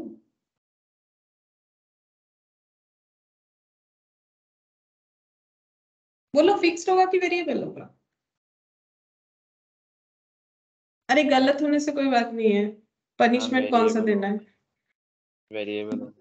अच्छा वेरिएबल क्यों होगा? देखो अगर सुपरवाइजर है, ठीक है, सुपरवाइजर जो है, क्या इलेक्ट्रिसिटी जनरेट का काम बंद रहने से 2 दिन हम लोग उनको पेमेंट नहीं करेंगे? सोच के देखो, उनको तो सैलरी देते हैं ना, सुपरवाइजर को क्या देंगे? है ना, सैलरी देते हैं ना। अभी अभी देखो वही वाला पॉइंट बोला मैंने, हम लोग सैलरी देते हैं। जैसे मान लो जो स्कूल कॉलेज में प्रिंसिपल रहते हैं, ठीक है, वो 2-4 दिन नहीं आए तो क्या उनका सैलरी कट होता है? होता होगा, मुझे उतना नॉलेज नहीं है, थोड़ा बहुत अगर उनका क्या सिस्टम रहता है। उनका एक्चुअली वैसे कट नहीं होता है, उनका एक टोटल मतलब छुट्टी का एक पैटर्न होता है कि पूरे साल में इतने सारे तुम लोग छुट्टी ले सकते हो, ठीक है, उससे ज्यादा हो जाता है तो कट होता है, अदरवाइज कट नहीं होता है, ठीक है। थोड़ा बहुत जो है वो मतलब हॉलीडे कितना सारा वो ले सकते हैं उसका एक डिटेल्स होता है उसके अकॉर्डिंग। तो प्लांट को जो सुपरवाइज करते हैं उनको हम लोग सैलरी देते हैं। तो अगर किसी दिन मान लो कि फैक्ट्री बंद है तो सुपरवाइजर को सैलरी नहीं मिलेगा? मिलेगा, ठीक है, उनको अपना जो सैलरी मिलता है वही मिलेगा। इलेक्ट्रिसिटी जनरेट होने के साथ, जैसे मान लो एक दिन फैक्ट्री तो ओपन है, सुपरवाइजर भी आया है, लेकिन इलेक्ट्रिसिटी जनरेट का काम बंद है। हो सकता है कि काम बंद है लेकिन उनको, जैसे मान लो ग्रोसरी शॉप में मैंने एक स्टाफ का जो एग्जांपल दिया, मान लो उस दिन ग्रोसरी शॉप में सेल वाला काम बंद है, भाई आज हम लोग कुछ नहीं बेच रहे, दुकान का साफ सफाई कर रहे हैं, और वो स्टाफ को भी बुला लिए, तो क्या हुआ? देखो सेलिंग का काम मेरा बंद है लेकिन सैलरी तो मुझे उसे देना पड़ेगा जो देते हैं। वैसे ही प्लांट सुपरवाइजर का जो काम है वो हम लोग का यहाँ पर क्या हो जाएगा? फिक्स्ड खर्चा हो जाएगा। प्लांट सुपरविजन, ठीक है, तो ये हम लोग का हो गया 6 लाख। अच्छा नेक्स्ट बोलो, एडमिनिस्ट्रेशन ओवरहेड। तो एडमिनिस्ट्रेशन ओवरहेड का खर्चा जो है ये हम लोग का फिक्स्ड होगा कि वेरिएबल होगा? एडमिनिस्ट्रेशन यानी जैसे किसी को, कोई अकाउंटेंट है, ठीक है, कोई मान लो मैनेजर है, किसी चीज को मैनेज करने के लिए मैनेजर रखा है, तो इस तरीके के जो काम करते हैं। हाँ बोलो, फिक्स्ड होगा कि वेरिएबल? मैम ये भी तो सैलरी हुआ, तो हाँ इसका भी तो सैलरी दे रहे, तो ये भी फिक्स में जाएगा। हाँ, ये भी फिक्स्ड में जाएगा। एडमिनिस्ट्रेशन वाले का जो एक्सपेंसेस है वो फिक्स्ड। फिक्स्ड यानी ये हमारे मतलब प्रोडक्शन पे डिपेंड नहीं करेगा, ठीक है, इस तरीके से हमें डिसाइड करना है। एडमिनिस्ट्रेशन ओवरहेड, एडमिनिस्ट्रेशन ओवरहेड ये हम लोग का हो गया 40 लाख। अच्छा, और एक एक्सपेंस बच गया है, ये देखो, रॉ मटेरियल, कोल का खर्चा, कोयला का खर्चा। अब बोलो कोयला का जो खर्चा हो रहा है, कोल का जो एक्सपेंस हो रहा है, जो हम लोगों ने यहाँ पर निकाल रखा है वर्किंग नोट नंबर 1 में 17 लाख, ये मेरा स्टैंडिंग होगा कि वेरिएबल होगा?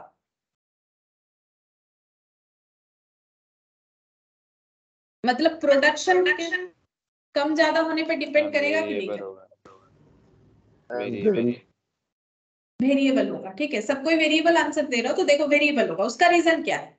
मेरा प्रोडक्शन का काम अगर बंद रहेगा या फिर कम होगा, ठीक है, मेरा अगर आउटपुट कम होगा, अगर हम किलोवाट आवर कम ज्यादा प्रोडक्शन कर रहे हैं तो कोयला का यूज भी कम ज्यादा होगा, तो कम कम खर्चा होगा, ठीक है, कोयला का यूज ज्यादा होगा तो खर्चा ज्यादा होगा, तो ये वेरिएबल होगा। वेरिएबल मतलब प्रोडक्शन पे डिपेंड कर रहा है, ठीक है। तो यहाँ पर लिखेंगे कोल कॉस्ट, ठीक है, कोल कॉस्ट, वर्किंग नोट नंबर 1 लिख देंगे। देखो वर्किंग नोट नंबर 1 से हमें मिल जाएगा कोल का खर्चा है 17 लाख,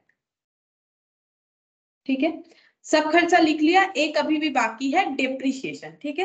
अब डेप्रिसिएशन क्या करें, फिक्स्ड करें कि वेरिएबल करें?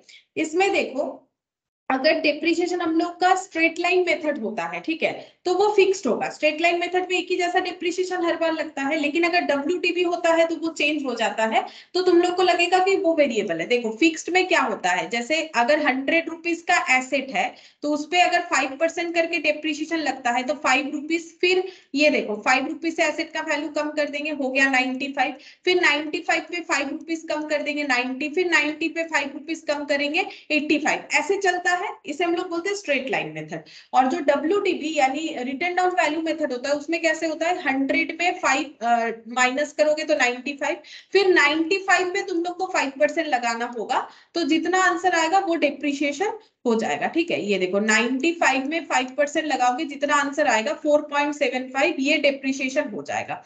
तो यहाँ पर देखो डेप्रिसिएशन 5 था, फिर हो गया 4.75, लेकिन यहाँ पर हर बार 5 ही रहेगा। लेकिन बात सिर्फ इतना नहीं है कि इस वजह से ये फिक्स्ड हो जाएगा और ये हम लोग का वेरिएबल हो जाएगा, क्योंकि इसका वैल्यू वेरी कर रहा है। हमें तो फिक्स्ड वेरिएबल इस तरीके से आइडेंटिफाई करना है कि हम लोग का प्रोडक्शन के ऊपर डिपेंड करके फिक्स्ड वेरिएबल फाइंड आउट करना है, मेथड के ऊपर नहीं। कि मेरा अगर इलेक्ट्रिसिटी जनरेशन बंद रहता है तो क्या मेरा डिप्रिसिएशन बंद हो जाएगा? अगर नहीं होगा तो फिक्स्ड है। और अगर मेरा डिप्रिसिएशन जो है वो हमारे प्रोडक्शन पे डिपेंड नहीं करता है तो वो फिक्स्ड होगा। अगर डिपेंड करता है तो वो वेरिएबल होगा। तो मुझे एक चीज बताओ कि अगर 5 महीना भी अगर काम बंद रहेगा तो क्या मेरा डिप्रिसिएशन लगना बंद हो जाएगा या डिप्रिशिएट होता जाएगा एसेट? अगर तुम लोग 5 दिन अपना मोबाइल यूज नहीं करते हो तो क्या मोबाइल का डिप्रिसिएशन नहीं होगा? होगा मैम, वो रुकेगा। होगा। तो फिर किस में देना पड़ेगा हमें? फिक्स्ड यानी फिक्स स्टैंडिंग। में मैम। हाँ, यानी स्टैंडिंग में। तो यहाँ पर डिप्रिसिएशन लगाओ, डेप्रिसिएशन।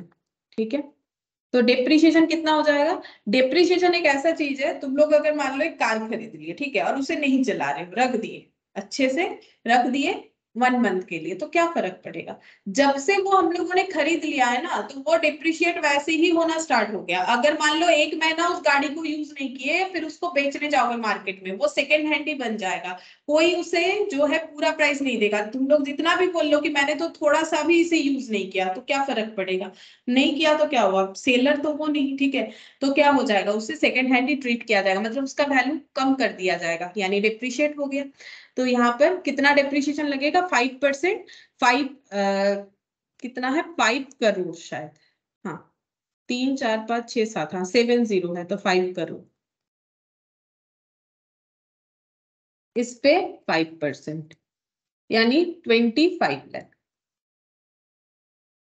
ठीक है, अच्छा अब हम लोग ये सारे खर्चे को ऐड कर लेंगे। ये हम लोग का बन गया, एक पैटर्न बना दिया मैंने, मतलब एक सिस्टम में कर दिया, ताकि क्वेश्चन थोड़ा सा हमें लगे कि हाँ हम लोगों ने कुछ परफॉर्मेंस दिया। अदरवाइज तो हम लोग ये नॉर्मल ऐड करके भी लिख सकते थे। तो 30 और 40, 70 और यहाँ पर 25 और 6, 101 लाख। और 17 और 8, 25 लाख प्लस 101 यानी 126, 126 और 10 लाख,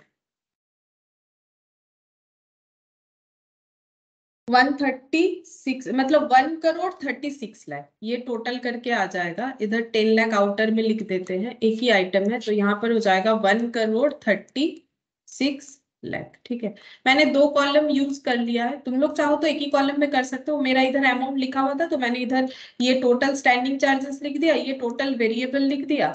यहाँ पर लिख दो ऐसे करके, टोटल स्टैंडिंग चार्जेस। ठीक है, ये बन गया। यहाँ लिखो टोटल वेरिएबल चार्जेस, ये हो गया। ठीक है, इस तरीके से लिखा है, ये देखो total standing charges, total variable charges, और ये टोटल मेंटेनेंस, ये सब मिला के टोटल कॉस्ट, इसको हम लोग बोलेंगे टोटल कॉस्ट। तीनों तरीके का कॉस्ट हम लोगों ने यहाँ पर ऐड कर दिया। अच्छा, और हमें कैलकुलेट क्या करने बोला है? बोला है कि कॉस्ट स्टेटमेंट बनाओ, बना लिया हम लोगों ने, कॉस्ट स्टेटमेंट बन गया। लेकिन कॉस्ट स्टेटमेंट का एक चीज होता है, हम लोग टोटल कॉस्ट तो निकालेंगे ही, ठीक है, उसके साथ साथ अगर हमें डेटा कुछ दे देता है तो हम लोग उसके हिसाब से पर वैल्यू के हिसाब से भी निकालते हैं। मतलब क्या बोल रहे हैं हम, देखो यहाँ पर हम लोगों ने क्या किया था, टोटल कॉस्ट निकाल लिया था लोन डिपार्टमेंट का, उसके बाद कितने लोन हर मंथ प्रोसेस होते हैं उससे डिवाइड करके हम लोगों ने ये निकाल लिया कि एक लोन को प्रोसेस करने का कितना खर्चा होता है। तो हम लोग यहाँ पर ये निकालेंगे कि 1 किलोवाट इलेक्ट्रिसिटी जनरेट करने का कितना खर्चा होता है। क्या ये जरूरी है हमेशा निकालना? हाँ, कॉस्ट स्टेटमेंट में ना पर यूनिट भी निकाला जाता है, टोटल भी निकाला जाता है। ये टोटल है, अब हम लोग पर यूनिट निकालेंगे। यहाँ पर यूनिट हम लोग का किलोवाट आवर है, क्वेश्चन में बोले या ना बोले हम लोग निकाल लेंगे। तो यहाँ पर लिखेंगे cost per kilowatt hour is, तो 1 किलोवाट आवर अगर हम लोग इलेक्ट्रिसिटी जनरेट करते हैं तो हमारा कितना खर्चा आएगा। तो देखो ऐसे तो हम लोग का खर्चा आ रहा है 1,36 लाख, ठीक है। ये कितना इलेक्ट्रिसिटी जनरेट करने का आ रहा है, ये तो पूरे 1 साल का खर्चा है। कितना इलेक्ट्रिसिटी जनरेट करने का है बता सकते हो? ये क्वेश्चन में ही लिखा हुआ है, बोलो कितना इलेक्ट्रिसिटी जनरेट करने पे 1,36 लाख का खर्चा आया? 20 लाख यूनिट। हाँ, 20 लाख किलोवाट आवर, यहाँ पर यूनिट है हम लोग का 20 लाख किलोवाट आवर, दिया हुआ था ना क्वेश्चन में। ये देखो अगर हम लोग इसको 20 लाख किलोवाट आवर से डिवाइड कर देंगे तो हमें मिल जाएगा कि 1 किलोवाट इलेक्ट्रिसिटी जनरेट करने का खर्चा कितना होगा, ठीक है। तो 136 यहाँ से 550 हटाते हैं, डिवाइडेड बाई 20 करते हैं, आंसर मिल जाएगा 6.8, मतलब ₹6.8 किलोवाट आवर, ठीक है। इसका मतलब क्या हो गया, पर किलोवाट आवर, एक किलोवाट आवर इलेक्ट्रिसिटी जनरेट करने का खर्चा 6.8 होगा। अब ये डिवाइड ही क्यों किया, सिंपल सा बात है। देखो अगर हम लोग 20 lakh kilowatt hour electricity generate करते हैं तो खर्चा आता है 1,36 लाख। ये हमें कैसे पता चला, ये 1 ईयर का खर्चा, ये 1 ईयर का पावर जनरेशन, ठीक है। तो 1 किलोवाट का कितना हो जाएगा, कम होने से डिवाइड करना पड़ेगा। जैसे अगर बोल दें कि 5 पेंसिल का 25 रुपया है तो 1 पेंसिल का कितना है, 5 रुपया, ठीक है। अगर 5 पेंसिल का 25 रुपया है तो 1 पेंसिल का 5 रुपया, या फिर मान लो यहाँ पर कर देते हैं 26 और यहाँ पर कर दिया मैंने 13 पेंसिल का अगर 26 है तो एक पेंसिल का कितना हो जाएगा, 2 रुपीज। वैसे ही डिवाइड कर देंगे ना यहाँ पर 20 लाख किलोवाट आवर, तो हमें आंसर मिल जाएगा, ठीक है। तो ये भी हम लोग का कैलकुलेट हो गया। बोला नहीं था कि कॉस्ट पर किलोवाट आवर निकालो, लेकिन हम लोग निकालेंगे जब भी हमें बोलेगा कि कॉस्ट स्टेटमेंट बनाओ या स्टेटमेंट फॉर्मेट में हम लोग बना रहे हैं। यहाँ भी सेम केस था, हमें नहीं बोला था कि एक लोन प्रोसेस करने का खर्चा बताओ, लेकिन हम लोगों ने निकाला, ठीक है। तो जब भी कॉस्ट शीट बनाते हैं, इसे एक्चुअली बोलते हैं कॉस्ट शीट, ठीक है। ये जो शीट है ये हमें कॉस्ट का डिटेल्स देता है। जब भी हम लोग ये रेडी करेंगे तो हमेशा हम लोग टोटल तो निकालेंगे ही निकालेंगे कि टोटल कितना खर्चा हो रहा है, जो भी हम लोग प्रोडक्शन कर रहे हैं पूरे ईयर में या मंथ में। जैसे ये ईयरली था, इसके पहले वाला मंथली था, तो एक यूनिट को प्रोड्यूस करने में कितना खर्चा होगा हमेशा निकालना चाहिए। अगर क्वेश्चन में नहीं बोलेगा तो भी निकालेंगे, ठीक है। अच्छा, अब ये देखो हम लोगों ने 2 छोटा छोटा क्वेश्चन कर लिया। अब हम लोग थोड़ा सा इससे लेंदी यानी थोड़ा टफ क्वेश्चन करेंगे, और इसमें अगर किसी को कोई डाउट है ये 2 क्वेश्चन में अभी बता दूं, नहीं तो जैसे जैसे क्वेश्चन थोड़ा सा हार्ड होगा फिर प्रॉब्लम हो जाएगा। इलास्ट्रेशन 8 से करेंगे, ठीक है। लास्ट मैंने 7 तक करवा दिया था जो कि होटल का क्वेश्चन था।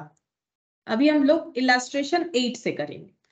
अच्छा, ये हॉस्पिटल रिलेटेड क्वेश्चन है। इसके पहले हम लोगों ने एक भी हॉस्पिटल रिलेटेड क्वेश्चन नहीं किया है, ठीक है। ये क्वेश्चन हार्ड नहीं है। ये क्वेश्चन क्या है, हार्ड हम इसलिए बोल रहे हैं, इसमें ना बहुत सारा डेटा होता है, ठीक है। छोटा छोटा क्वेश्चन नहीं है, तो बहुत सारे डेटा को दिमाग में रख के हमें समझना पड़ेगा कि कैसे करके कैलकुलेट करेंगे।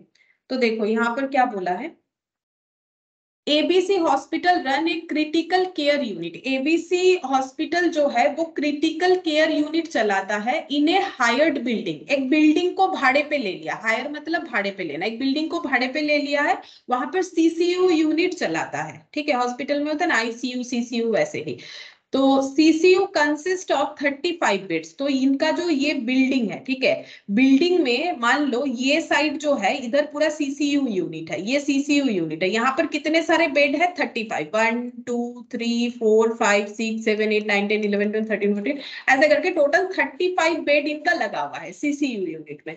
And 5 more beds can be added if required. अच्छा, इन्होंने क्या किया है, ये 35 बेड तो यहाँ पर लग चुका है, यहाँ 5 बेड का जगह रखा है, 1 2 3 4 5, ठीक है, 5 बेड ये लोग यहाँ पर खाली रखे हैं जगह कि जब भी जरूरत होगा 5 बेड यहाँ पर ऐड कर लेंगे, इतना स्पेस इन्होंने खाली रखा है, ऐसा क्वेश्चन में बोल रहा है। देखो क्वेश्चन पढ़ के हमें समझना पड़ेगा क्या बोल रहा है। तो एक हॉस्पिटल बनाया गया है बिल्डिंग को भाड़े पे लेके, जो सीसीयू यूनिट है हॉस्पिटल का, जहां पर टोटल 35 बेड्स हमेशा लगा हुआ रहता है, ठीक है, और 5 मोर बेड्स ऐड कर लिया जाएगा अगर जरूरत हो, इतना स्पेस रखा है, ठीक है। इसीलिए लैंग्वेज क्या बोला है, 5 more beds can be added if required, अगर जरूरत पड़े तो 5 बेड इधर लगवा लेंगे, लेकिन नॉर्मली 5 बेड इधर नहीं रहता है, नॉर्मली 35 बेड ही लगा हुआ रहता है, जरूरत पे 5 बेड लगा लेंगे ज्यादा से ज्यादा, ठीक है। रेंट देना पड़ता है, अभी तो बोला ना भाड़े पे लिया है इन्होंने बिल्डिंग, तो रेंट देना पड़ता है। रेंट कितना है 75,000, ठीक है। अच्छा, रेंट जो है मुझे बोलो ये फिक्स्ड होगा कि वेरिएबल, साथ ही साथ ये पूछ लेते हैं क्या हॉस्पिटल में पेशेंट, देखो ये तो पेशेंट पे डिपेंड कर रहा है, यहाँ पर काम क्या है, पेशेंट को सर्विस देना।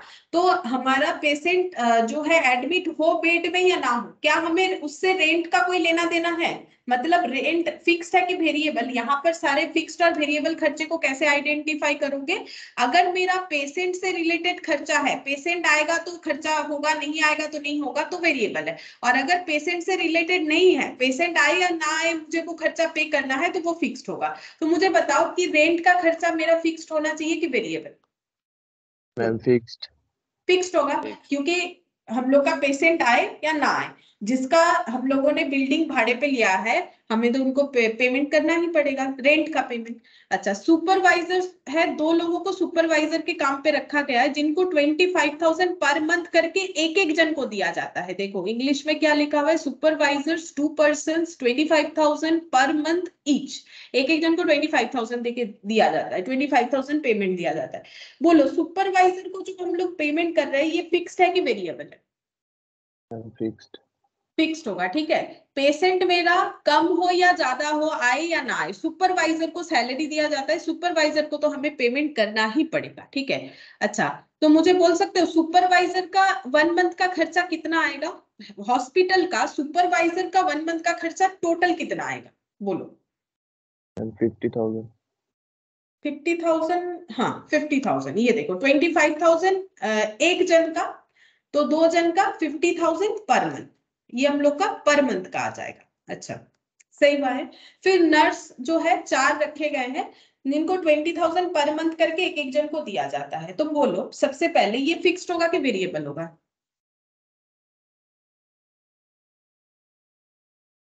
नर्स जो रहती है हॉस्पिटल में, क्या पेशेंट कम आने से उनका सैलरी कम हो जाएगा या ज्यादा आने से ज्यादा हो जाएगा? फिक्स है।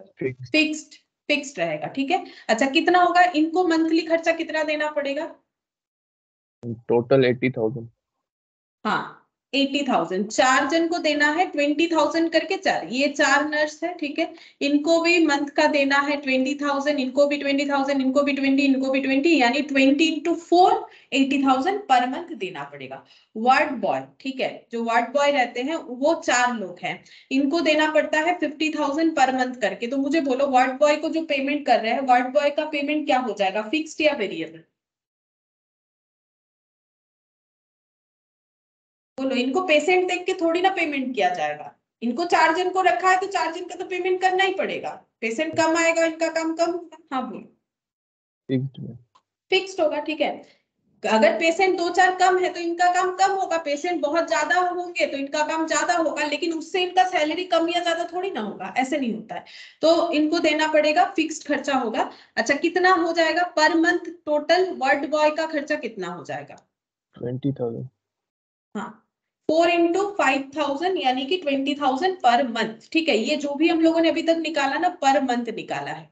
अब देखो डॉक्टर्स पे 2,50,000 per month paid on the basis of, यहाँ पर ये हटाना पड़ेगा, paid on the basis of number of patient attendant and time spent bye them. अब यहाँ पर पढ़ के देखो, बोल रहा है कि डॉक्टर को पे किया जाता है 2,50,000 पर मंथ, ये बता दिया है, लेकिन कैसे पे किया जाएगा वो हमें यहाँ से यहाँ तक पता है। बोल रहा है कि paid on the basis of number of patient attendant, एक डॉक्टर जितना पेशेंट अटेंड करेगा उसके हिसाब से उनको दिया जाता है, और एक पेशेंट पे कितना टाइम दे रहा है उसके हिसाब से दिया जाता है।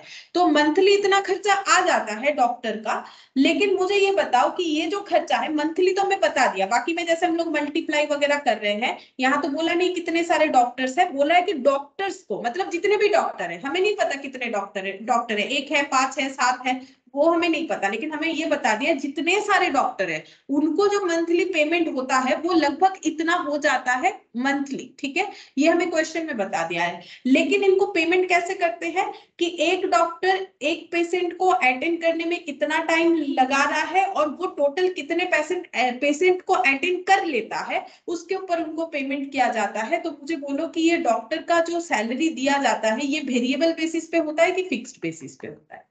वेरिएबल। वेरिएबल। अगर पेशेंट कम आया तो खर्चा कम हो जाएगा, ज्यादा आया तो ज्यादा हो जाएगा, क्योंकि जितने नंबर ऑफ पेशेंट होंगे उतना सैलरी बढ़ जाएगा, क्योंकि ये तो पेशेंट पे डिपेंड कर रहा है ना, हमें बता ही दिया है लैंग्वेज से कि ये पेशेंट पे डिपेंड कर रहा है। अगर मेरा खर्चा पेशेंट पे डिपेंड कर रहा है तो ये हम लोग का वेरिएबल खर्चा हो जाएगा। ठीक है, तो ये हम लोगों ने आइडेंटिफाई कर लिया कौन सा खर्चा फिक्स्ड है कौन सा वेरिएबल है। तो इसमें सारे फिक्स्ड थे सिवाय लास्ट वाला एक, ठीक है, वो वेरिएबल था। अच्छा, अब नेक्स्ट देखो, other expenses for the year are as follows. बाकी एक्सपेंसेस बोल दिया है, रिपेयर्स हमें फिक्स्ड लेने के लिए बोला है। ठीक है, जब हमें क्वेश्चन कुछ बोल देगा ना कि भाई फिक्स्ड लो, तो फिक्स्ड ही लेंगे। नॉर्मली रिपेयर्स को हम लोग रिपेयर्स मेंटेनेंस में लेते हैं, लेकिन अगर मुझे क्वेश्चन बोल रहा है कि नहीं फिक्स्ड में लेना है तो हम लोग फिक्स्ड में ले लेंगे। ठीक है, अच्छा, तो रिपेयर्स का तो मुझे बता ही दिया है, फिक्स्ड में ले लो, हमें यहाँ पर कुछ ज्यादा दिमाग लगाने का जरूरत नहीं, ये सीधा सीधा फिक्स्ड में ले लेंगे। अच्छा, नेक्स्ट देखो क्या बोला है, ये लेकिन ईयरली बोला है। अब देखो पॉइंट, आगे का जो भी था वो सब मंथली था। ठीक है, इसीलिए हम बोल रहे हैं थोड़ा सा टफ इसीलिए है, कुछ यहाँ पर बहुत सारी चीजों को ना इधर उधर कर देता है। देखो जैसे यहाँ पर क्या किया है, यहाँ पर मंथली दिया है, अब यहाँ पर क्या दिया है, ये सारा का सारा ईयरली दिया हुआ, ये हेडिंग हमें बता रहा है। तो जब हम लोग ऐड करेंगे खर्चे को तो मंथली के साथ ईयरली ऐड नहीं कर सकते हैं, या तो सबको मंथली बना दो या तो सबको ईयरली बना दो, किसी भी एक पैटर्न में हमें लाना पड़ेगा। मंथली के साथ ईयरली खर्चा तो ऐड नहीं होगा, ना तो ईयरली के साथ मंथली खर्चा ऐड होगा। अब देखेंगे कि हमें सारे खर्चे को कैसे ट्रांसफर करना चाहिए, मंथली या ईयरली, वो क्वेश्चन के इंफॉर्मेशन पे डिपेंड करेगा। ठीक है, तो सबसे पहले देखो यहाँ पर क्या बोल रहा है, रिपेयर्स 81,000 बोल दिया है फिक्स्ड, फिक्स्ड में दे दोगे। फूड टू पेशेंट वेरिएबल, वो तो वेरिएबल ही होना चाहिए, देखो जितना पेशेंट होगा उतना फूड कंजम्पशन होगा, इसीलिए वेरिएबल है। अदर सर्विसेज टू पेशेंट, अब पेशेंट पे डिपेंड करेगा जो भी खर्चा वो वेरिएबल होगा, पेशेंट को कुछ अलग सर्विस दिया जाता है तो जितने पेशेंट होंगे उस हिसाब से खर्चा होगा, कम पेशेंट हो गए कम, ज्यादा होगा ज्यादा, इसीलिए वेरिएबल। लॉन्ड्री का खर्चा तो नॉर्मली वही पेशेंट का ही लॉन्ड्री का खर्चा होगा, तो पेशेंट जितने होंगे उतना खर्चा होगा, इसलिए वेरिएबल बता रहा है। मेडिसिन भी देखो पेशेंट को ही दिया जाता है, तो अगेन पेशेंट पे डिपेंड करेगा, तो जितना ज्यादा पेशेंट होगा उतना ज्यादा मेडिसिन का खर्चा, कम पेशेंट होगा कम खर्चा हो जाएगा, यानी अप डाउन करेगा, अप डाउन करेगा तो वेरी कर रहा है, इसीलिए वेरिएबल। अदर फिक्स्ड एक्सपेंसेस, तो ये तो बता ही दिया है फिक्स्ड एक्सपेंसेस, तो फिक्स्ड में देना पड़ेगा 10,80,000।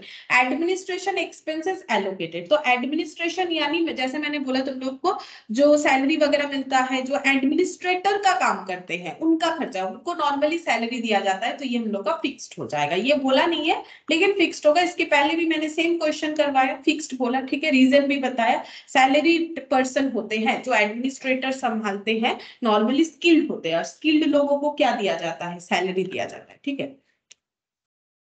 अच्छा, इसके बाद क्या दिया है, it was estimated that for 150 days in a year 35 days beds are occupied and 80 days 25 beds are occupied। मतलब ये जो CCU था ना जहां पर 35 बेड्स लगे हुए थे, ठीक है, अब ऐसा पूरे साल में 150 दिन ऐसा होता है, 150 दिन यानी 150 डेज ऐसा होता है जहां पर जब 35 के 35 बेड पे ही पेशेंट भर्ती रहते हैं। ठीक है, मतलब एक भी बेड खाली नहीं होता है।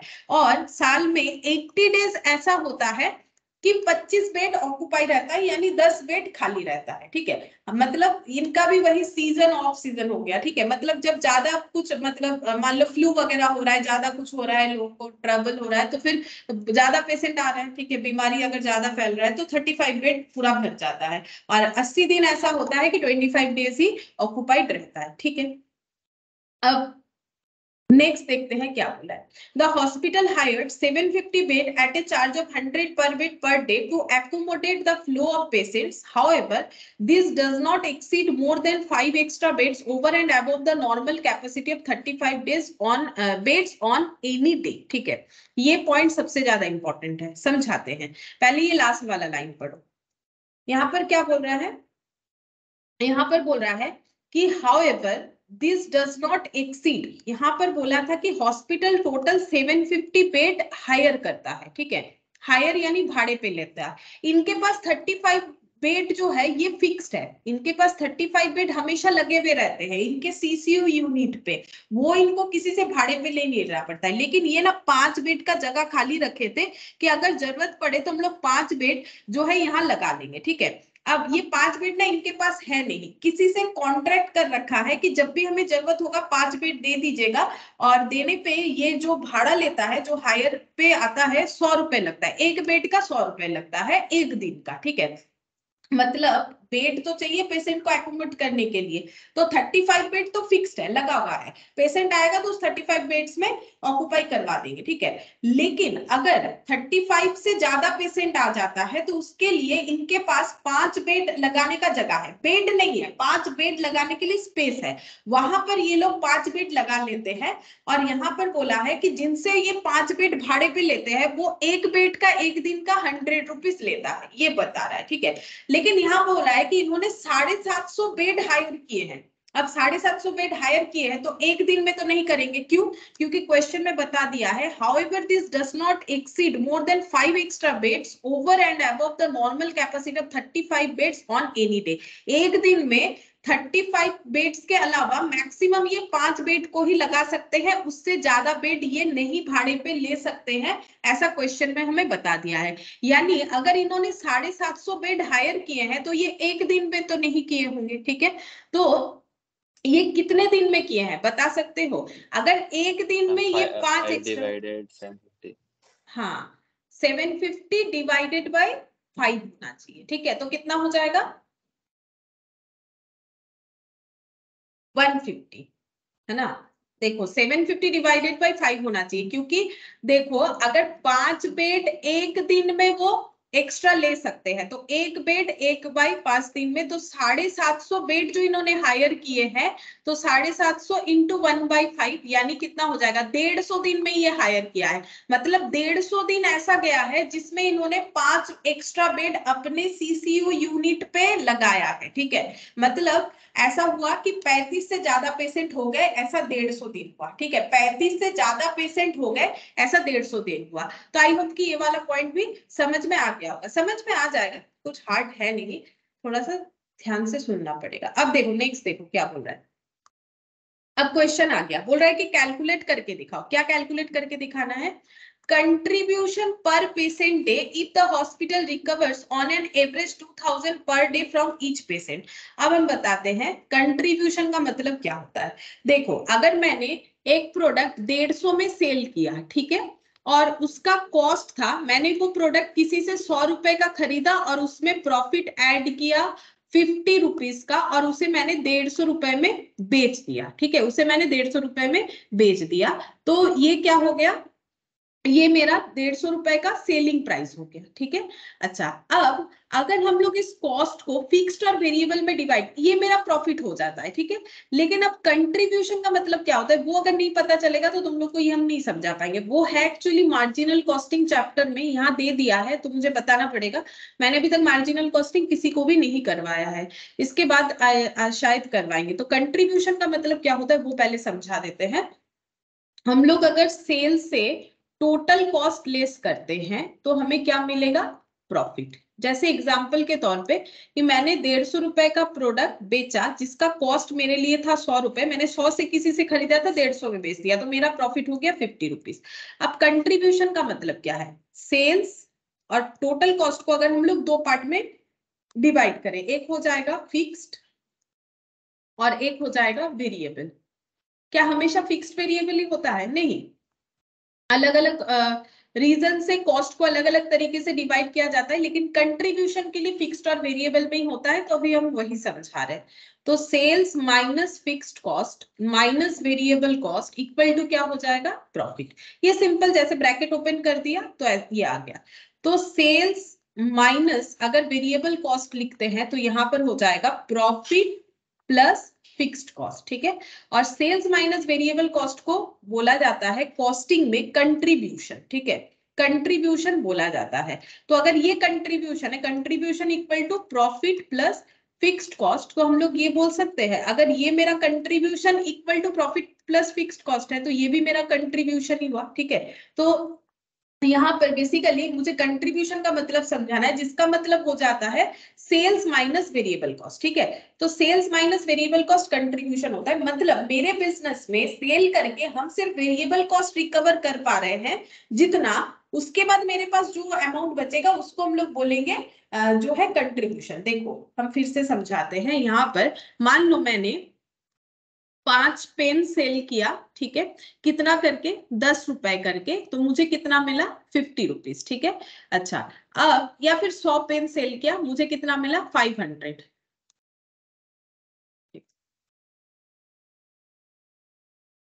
5 रुपीज करके मैंने 500 पेन सेल कर दिया, 500 पेन सेल कर दिया, तो ये हो गया 2500 रुपीज। ये मेरा क्या हो गया?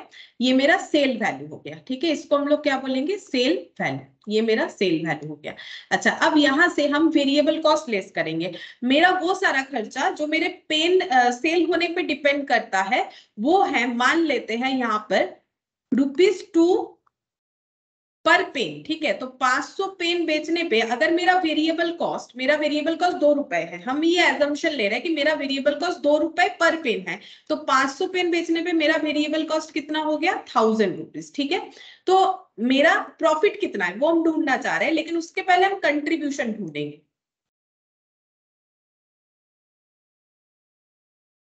देखो यहाँ पर ये कितना आ गया? 1500।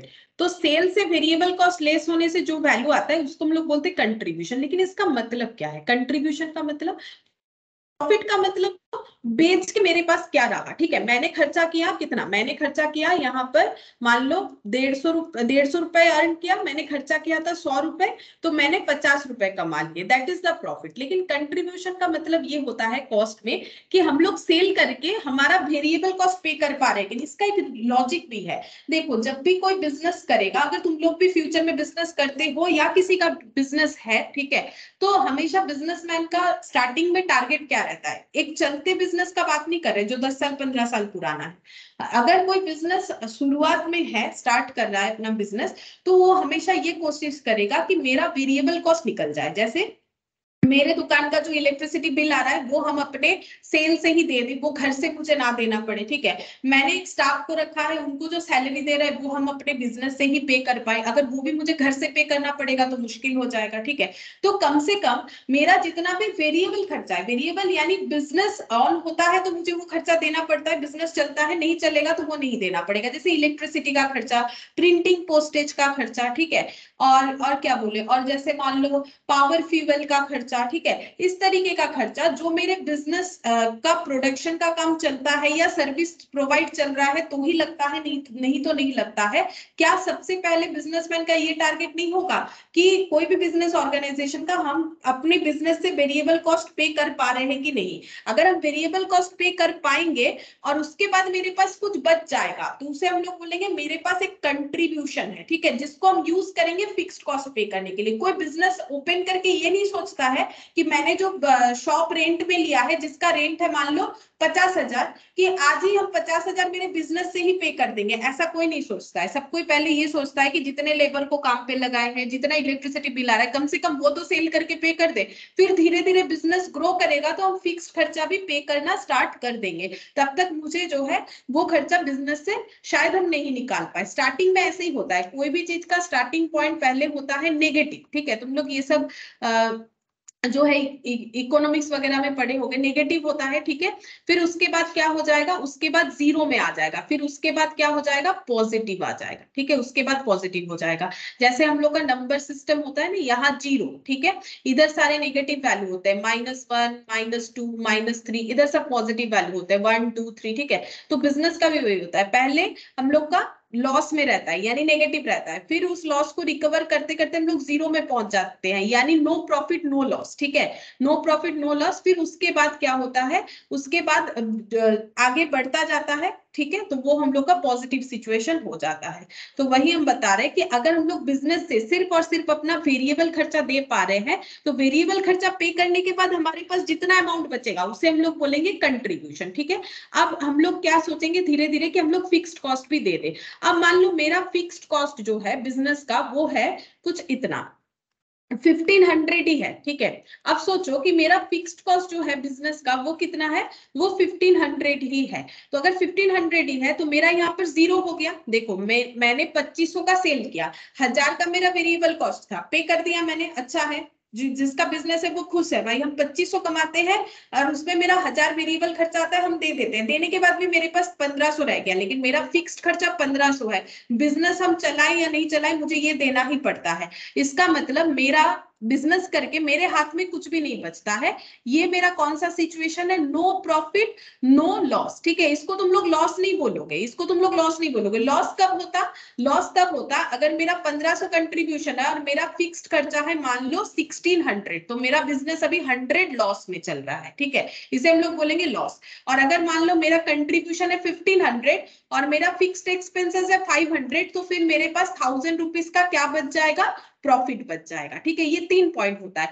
अगर मेरा कंट्रीब्यूशन से मेरा फिक्स्ड खर्चा कम है तो मेरे पास कुछ ना कुछ बच जाएगा, तो उसे हम लोग बोलेंगे प्रॉफिट, जो बच गया उसे हम लोग बोलेंगे प्रॉफिट, क्योंकि फिक्स्ड और वेरिएबल खर्चा मिला के ही टोटल कॉस्ट होता है। और अगर मेरा फिक्स्ड खर्चा मेरे कंट्रीब्यूशन से ज्यादा है तो बोलेंगे मेरे बिजनेस का लॉस है, क्योंकि मेरे पास 1500 ही है फिक्स्ड खर्चा पे करने के लिए, लेकिन फिक्स्ड खर्चा कितना आ गया 1600, तो फिर मेरा क्या हो गया 100 रुपीज का लॉस हो गया, ठीक है। लेकिन मेरा जितना कंट्रीब्यूशन है उतना ही अगर मेरा फिक्स्ड एक्सपेंसेस है तो मेरा क्या सिचुएशन हो गया, मेरे पास जीरो अमाउंट बच रहा है यानी नो प्रॉफिट नो लॉस। और इसको बोला जाता है, इकोनॉमिक्स में तुम लोग पढ़े होंगे, ब्रेक इवन पॉइंट, ठीक है। ब्रेक इवन पॉइंट मतलब ऐसा बिजनेस का ऐसा पॉइंट जहां पर हम लोगों का इवन सिचुएशन है, इवन सिचुएशन है, ना तो प्रॉफिट है ना तो लॉस है। ये पॉइंट भी मैंने क्यों बोल दिया, क्योंकि क्वेश्चन में नीचे पूछा था बताओ ब्रेक इवन पॉइंट क्या है इस हॉस्पिटल का, ठीक है। तो इसको हम लोग बोलेंगे ये हमारा ब्रेक इवन पॉइंट है, ठीक है।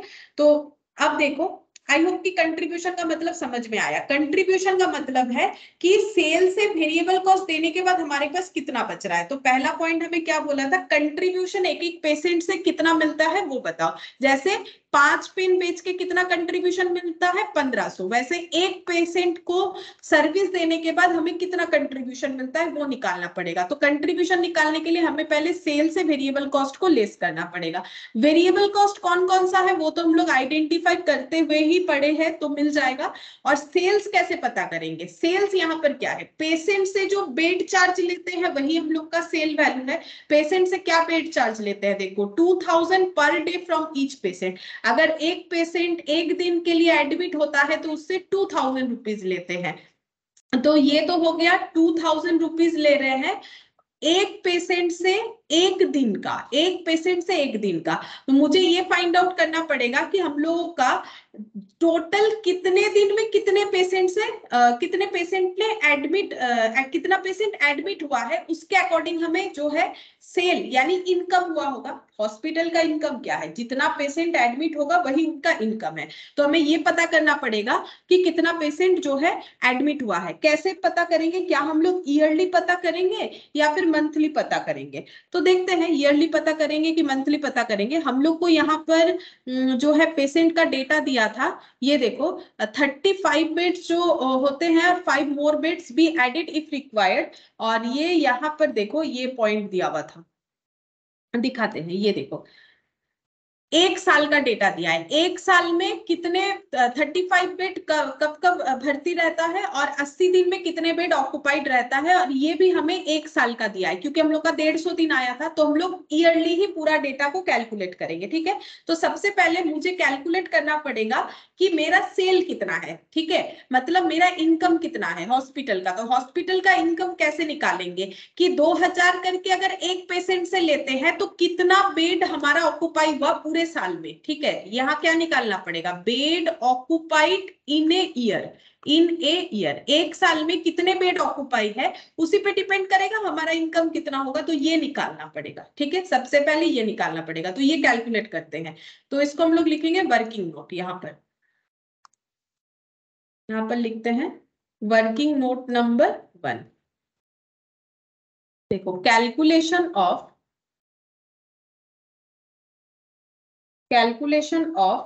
नंबर ऑफ पेशेंट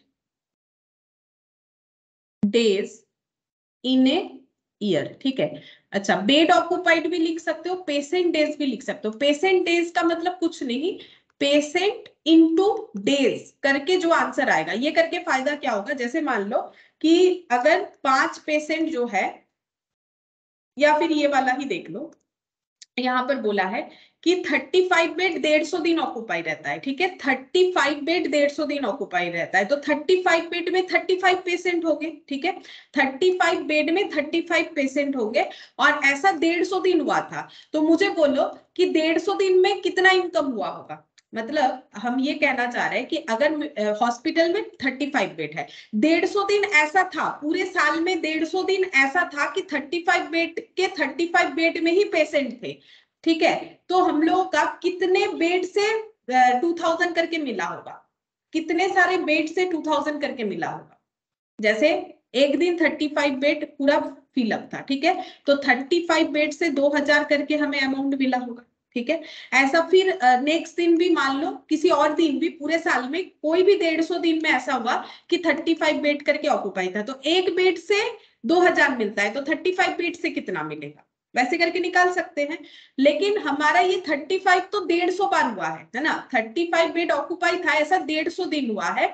तो हम लोग यहाँ पर सबसे पहले निकाल लेते हैं कितने बेड से हमें अर्निंग हुआ, तो 35 बेड इंटू 150 डेज, तो कितना आ जाएगा, ये क्या आया बता सकते हो। ये इंटू तो मैंने कर दिया, लेकिन तुम लोग को तो समझना पड़ेगा ये क्या आया। ये हम लोग का आ गया 35 पर बेड पर पेशेंट।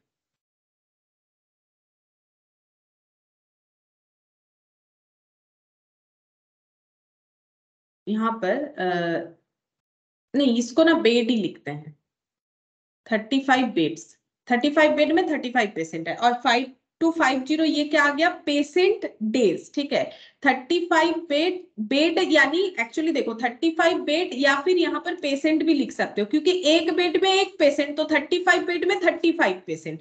अगर 35 पेशेंट हमारा बेड में फुलफिल रहता है, ऐसा 150 दिन होता है, तो 5250 मेरा क्या निकल गया। जैसे मान लो अगर एक हॉस्पिटल में 2 बेड है, सिंपल कर देते हैं। ठीक है, और 2 बेड हमारा लगातार 7 दिन फिलअप था। ठीक है, तो एक बेड से हम लोग लेते हैं 2000 रुपए। ठीक है, तो 2 बेड से कितना लेते होंगे, 2 बेड में अगर पेशेंट आ जाता है तो हमारा इनकम होता है 4000 रुपए। ठीक है, ऐसा 7 दिन हुआ कि हमारा 2 बेड लगातार फुलफिल था, पूरे 1 वीक में हमारा 2 बेड फुलफिल था। ठीक है, पूरे 1 वीक में यानी 7 डेज में। ठीक है, 7 डेज में मेरा ये रहा 2 बेड फुलफिल था, फिर नेक्स्ट दिन भी मेरा यही 2 बेड फुलफिल था, फिर नेक्स्ट दिन भी था, फिर नेक्स्ट दिन भी था, फिर नेक्स्ट दिन भी था, ऐसे करके मेरा 7 दिन 2 बेड पूरा फुलफिल था। तो मेरा अर्निंग कितना हुआ, देखो पहले दिन अर्निंग हुआ 4000, फिर नेक्स्ट दिन भी 4000, फिर नेक्स्ट दिन भी 4000, फिर नेक्स्ट दिन भी 4000, फिर नेक्स्ट दिन भी 4000, 1 2 3 4 5 6 और 7। ठीक है,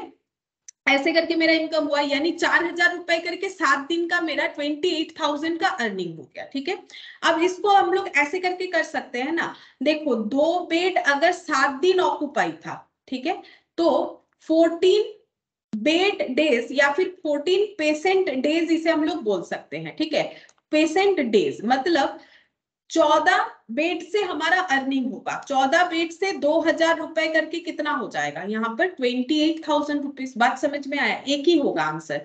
अगर हम लोग 2 बेड इंटू 7 कर देते हैं, एक दिन में 2 बेड फिलअप रहता है, तो 7 डेज में 2 बेड अगर फिलअप होता है तो 14 जो है बेड हमारा फिलअप हो गया 14। अब ये क्या है ना, एक्चुअली से बोलते हैं पेशेंट डेज। क्यों बोल रहे हैं? क्योंकि 2 बेड में 2 पेशेंट, ठीक है, और ये डेज तो मल्टीप्लाई हो रहा है, बेड और डेज, तो बेड डेज भी बोल सकते हो, पेशेंट डेज भी बोल सकते हो, ठीक है। तो ये मल्टीप्लाई करने से हमें क्या मिल जाएगा कि कितने बेड पे हमें पेमेंट मिलेगा, ठीक है।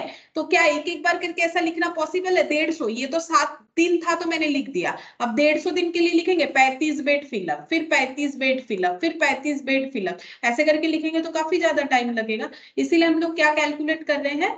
पेशेंट डेज, ठीक है। तो हमें क्या मिल गया? 5250, इतने सारे बेड पे हमें अमाउंट रिसीव होगा, मतलब सेल हो जाएगा, ठीक है। अब देखो यहाँ पर बोला है 80 डेज ऐसा है जब 25 बेड ऑक्युपाइड रहता है, तो 25 बेड और पेशेंट इनटू 80 डेज ऐसा हुआ कि 25 बेड ऑक्युपाई था, ठीक है। तो हमें 80 डेज में 25 करके 2000 जो है 2000 पेशेंट डेज का पैसा मिलेगा, ठीक है। 2000 पेशेंट को एकोमोडेट करने का पैसा मिलेगा। 2000 पेशेंट कैसे एकोमोडेट हुए? 80 डेज में, ठीक है। अच्छा, और हम लोगों ने एक्स्ट्रा बेड जो लगाया, देखो जो एक्स्ट्रा बेड लगाया वो कैसे लगाया? एक्स्ट्रा बेड हम लोगों ने टोटल 750 लगाया है, ये देखो यहाँ पर दिया हुआ है 750 बेड लगाया है, ठीक है। और ये कैसे लगाया? एक दिन में 5 से ज्यादा बेड हम लोग नहीं लगा सकते हैं, 5 बेड हम लोगों ने लगाया है, ठीक है। 5 बेड और पेशेंट को हम लोगों ने एकोमोडेट किया है 150 दिन में। मैंने कैलकुलेट करके दिखाया ना, तुम लोगों ने भी बोला, ये देखो 750 डिवाइडेड बाई 5, यानी 150 दिन ऐसा हुआ कि 5 एक्स्ट्रा बेड हम लोगों ने यूज किया, ठीक है। तो टोटल इतने सारे बेड का हमें रेंट मिलेगा, मतलब जो पेशेंट से हम लोग लेते हैं चार्जेस वो मिल जाएगा। तो टोटल बेड हम लोग का हो गया कितना? 8000, ठीक है। ये इतने सारे बेड ऑक्युपाइड रहे, ठीक है। तो यहाँ पर ऐसे लिख दो, number of bed occupied in a year, एक साल में इतना बेड हम लोग का ऑक्युपाई रहा, ठीक है। तो हम लोग का सेल कितना हुआ? बोलो, सेल्स फॉर ए ईयर बोल सकते हो, सेल कितना हुआ? अगर एक पेशेंट से एक बेड को देने का 2000 रुपए लेते हैं एक दिन का, तो अगर 8000 बेड मेरा पूरे एक साल में ऑक्युपाई था, तो एक साल में मेरा कितना अर्निंग हुआ? बोल सकते हो? अरे बोल सकते हो, बोलो। अगर एक बेड का 2000 रुपए लेते हैं एक दिन का, तो 8000 बेड ऑक्युपाई हुआ पूरे साल में, तो कितना हम लोगों ने इनकम किया होगा? 2000 इंटू 8000। हाँ, ऐसे हो जाएगा 2000 पर पेशेंट इंटू पर पेशेंट पर डे, और इसमें रुपीस भी लगा, इंटू ये रुपीस है, ये 2 नहीं है, ये इधर वाला 2 है, इंटू 8000 बेड, कितना हो जाएगा यहाँ पर? 16, 8 इंटू 2 16, और 3 और 3 60, ये हो गया, ठीक है। 1,60,00,000। हाँ, 1,60,00,000 इतने का हमारा सेल हो गया। अच्छा, मैंने सेल क्यों निकाला? इसके पहले तो कोई क्वेश्चन में सेल नहीं निकाला था। इसका रीजन ये है कि मुझे बोला कि कंट्रीब्यूशन निकालो, तो भाई कंट्रीब्यूशन निकालना है तो सेल से वेरिएबल कॉस्ट को लेस करना पड़ेगा। अब हम लोग वेरिएबल कॉस्ट निकाल सकते हैं, ठीक है। तो वेरिएबल कॉस्ट कैसे निकालेंगे? हम यहाँ पर निकाल लेते हैं calculation of variable cost, calculation of variable cost. तो वेरिएबल कॉस्ट में हम लोग का जो भी खर्चा था वो हम लोग लाइन बाय लाइन लिख के कैलकुलेट कर लेंगे। यहाँ पर देखो, रेंट फिक्स था, supervisor, nurse, ward boy, doctor का खर्चा, डॉक्टर फीस, अच्छा, ये हम लोग का वेरिएबल होगा। अब हम लोग कैसे निकालेंगे खर्चे को? ईयरली निकाल लेंगे। क्यों? क्योंकि अभी अभी देखो हम लोगों ने यहाँ पर जो इनकम है वो ईयरली निकाला है, तो ईयरली इनकम से ईयरली वेरिएबल कॉस्ट माइनस करना चाहिए, तो ईयरली निकालेंगे। 2,50,000 पर मंथ का है, तो फिर ईयरली कितना हो जाएगा? 2,50,000 पर मंथ इंटू 12 कर लो, तो ईयरली खर्चा निकल जाएगा, ठीक है। तो ईयरली कितना हो जाएगा? 25 इंटू 12 कितना होता है? 300 होता है, मतलब 30 लाख हो जाएगा। डॉक्टर का फीस वेरिएबल, बाकी देखो वेरिएबल नीचे बता दिया। फूड टू पेशेंट कुछ नहीं करना है, लाइन बाय लाइन लिख देना है, सब ईयरली दिया हुआ है। Food to patient 8,80,000। अच्छा, फूड देने के बाद हो गया other service to patient 3 lakh. Other service to patient 3 lakh, ये भी वेरिएबल था, देख के ही लिखना है। अच्छा, laundry charges 6 lakh, medicine 7.5 lakh. Laundry charges 6 lakh, medicine 7.5 lakh. अच्छा, और देखते हैं वेरिएबल खर्चा क्या है। अदर फिक्स्ड बोला है, एडमिनिस्ट्रेशन ये भी फिक्स्ड हो जाएगा। अच्छा, और एक हम लोग का जाएगा बेड हायर चार्जेस। ये देखो बेड हायर चार्जेस बोला था ना, 100 रुपीज करके हायर चार्जेस लगता है, ये भी वेरिएबल है। क्यों? क्योंकि ये भी पेशेंट पे डिपेंड करेगा, जितना ज्यादा पेशेंट होगा उतना ज्यादा हमें बेड हायर चार्जेस देना पड़ेगा। मतलब ये पेशेंट पे डिपेंड करता है, तो ये हम लोग का वेरिएबल होगा, ये फिक्स नहीं है। ठीक है, 100 रुपए करके जो लगेगा ये कब, एक दिन में 100 रुपए लगेगा कि 200? एक दिन में ज्यादा से ज्यादा कितना लग सकता है? 500 रुपए, क्योंकि 5 ही एक्स्ट्रा बेड देने का हमारे पास अवेलेबिलिटी है। लेकिन 500 भी लग सकता है, 400 भी लग सकता है, 300, 200, 100 या 0 भी लग सकता है। वो तो डिपेंड करता है कि एक्स्ट्रा कितने पेशेंट आ रहे हैं। ठीक है, तो यहाँ पर लिखेंगे बेड हायर चार्जेस। अच्छा, अब कितना होगा? देखो 100 रुपए करके तो हायर चार्जेस है, और हम लोगों ने कितना बेड पूरे साल में हायर किया? 750 एक्स्ट्रा वाला जो था। ठीक है, बाकी तो हम लोग का खुद का है, उसमें भाड़ा नहीं देना पड़ता है। तो ये हो जाएगा 75,000। ये टोटल करने से हम लोग का आ जाएगा total variable cost. Total variable cost अब देख लो कितना होता है। 30 लाख और 8 लाख 80 और 3 लाख 8.8 प्लस 3, ये कितना हो गया? 11.8 प्लस 6 लाख यानी 6 प्लस 7.5 यानी 7.5 लाख। 25.3 प्लस 30 55.3 और ये 75,000, तो 0.75 होगा शायद, तो 56.05 आ रहा है। हाँ, 56.05 तुम लोग पूरा लिख के कैलकुलेट कर लो, इंटू 1 लाख यानी 56 लाख 5,000। 56 लाख 5,000। ठीक है, तो हम लोग निकाल लेंगे कंट्रीब्यूशन। अब हम लोग निकाल लेंगे कंट्रीब्यूशन कितना होगा। कंट्रीब्यूशन हो गया टोटल कंट्रीब्यूशन, कैसे निकलेगा? सेल्स माइनस वेरिएबल कॉस्ट करके। सेल्स कितना है? सेल्स है हम लोग का 1,60 लाख माइनस 56,05,000 माइनस करना पड़ेगा 1,60 लाख 16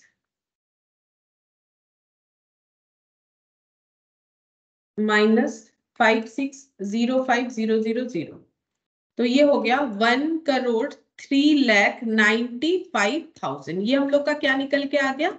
ये हम लोग का निकल के आ गया कंट्रीब्यूशन, टोटल कंट्रीब्यूशन। ठीक है, अब हम लोग को क्या कैलकुलेट करके देना है? सबसे पहला क्वेश्चन में हमें बोला है कंट्रीब्यूशन पर पेशेंट कैलकुलेट करके देना है। ठीक है, तो हम लोग यहाँ पर निकालते हैं कंट्रीब्यूशन पर पेशेंट।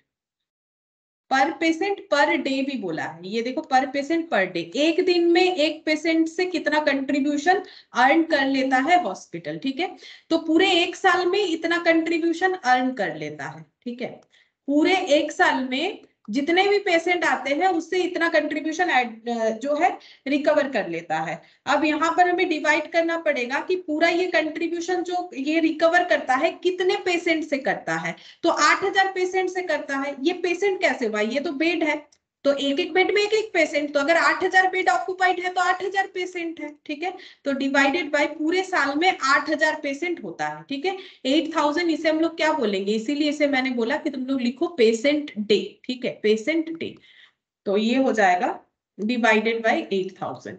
तो यहाँ पर हो गया ₹1,299.375 पर पेशेंट पर डे। पर पेशेंट पर डे, ये हम लोग का एक पेशेंट से एक दिन का कंट्रीब्यूशन निकल के आ गया। पूरे साल का अगर इतना है, पूरे साल में इतने पेशेंट होते हैं, तो एक पेशेंट से एक दिन का कंट्रीब्यूशन रिकवरी हमें मिल गया, ये होगा। ठीक है, अच्छा अब यहाँ पर बोला है कि ब्रेक इवन पॉइंट निकालो।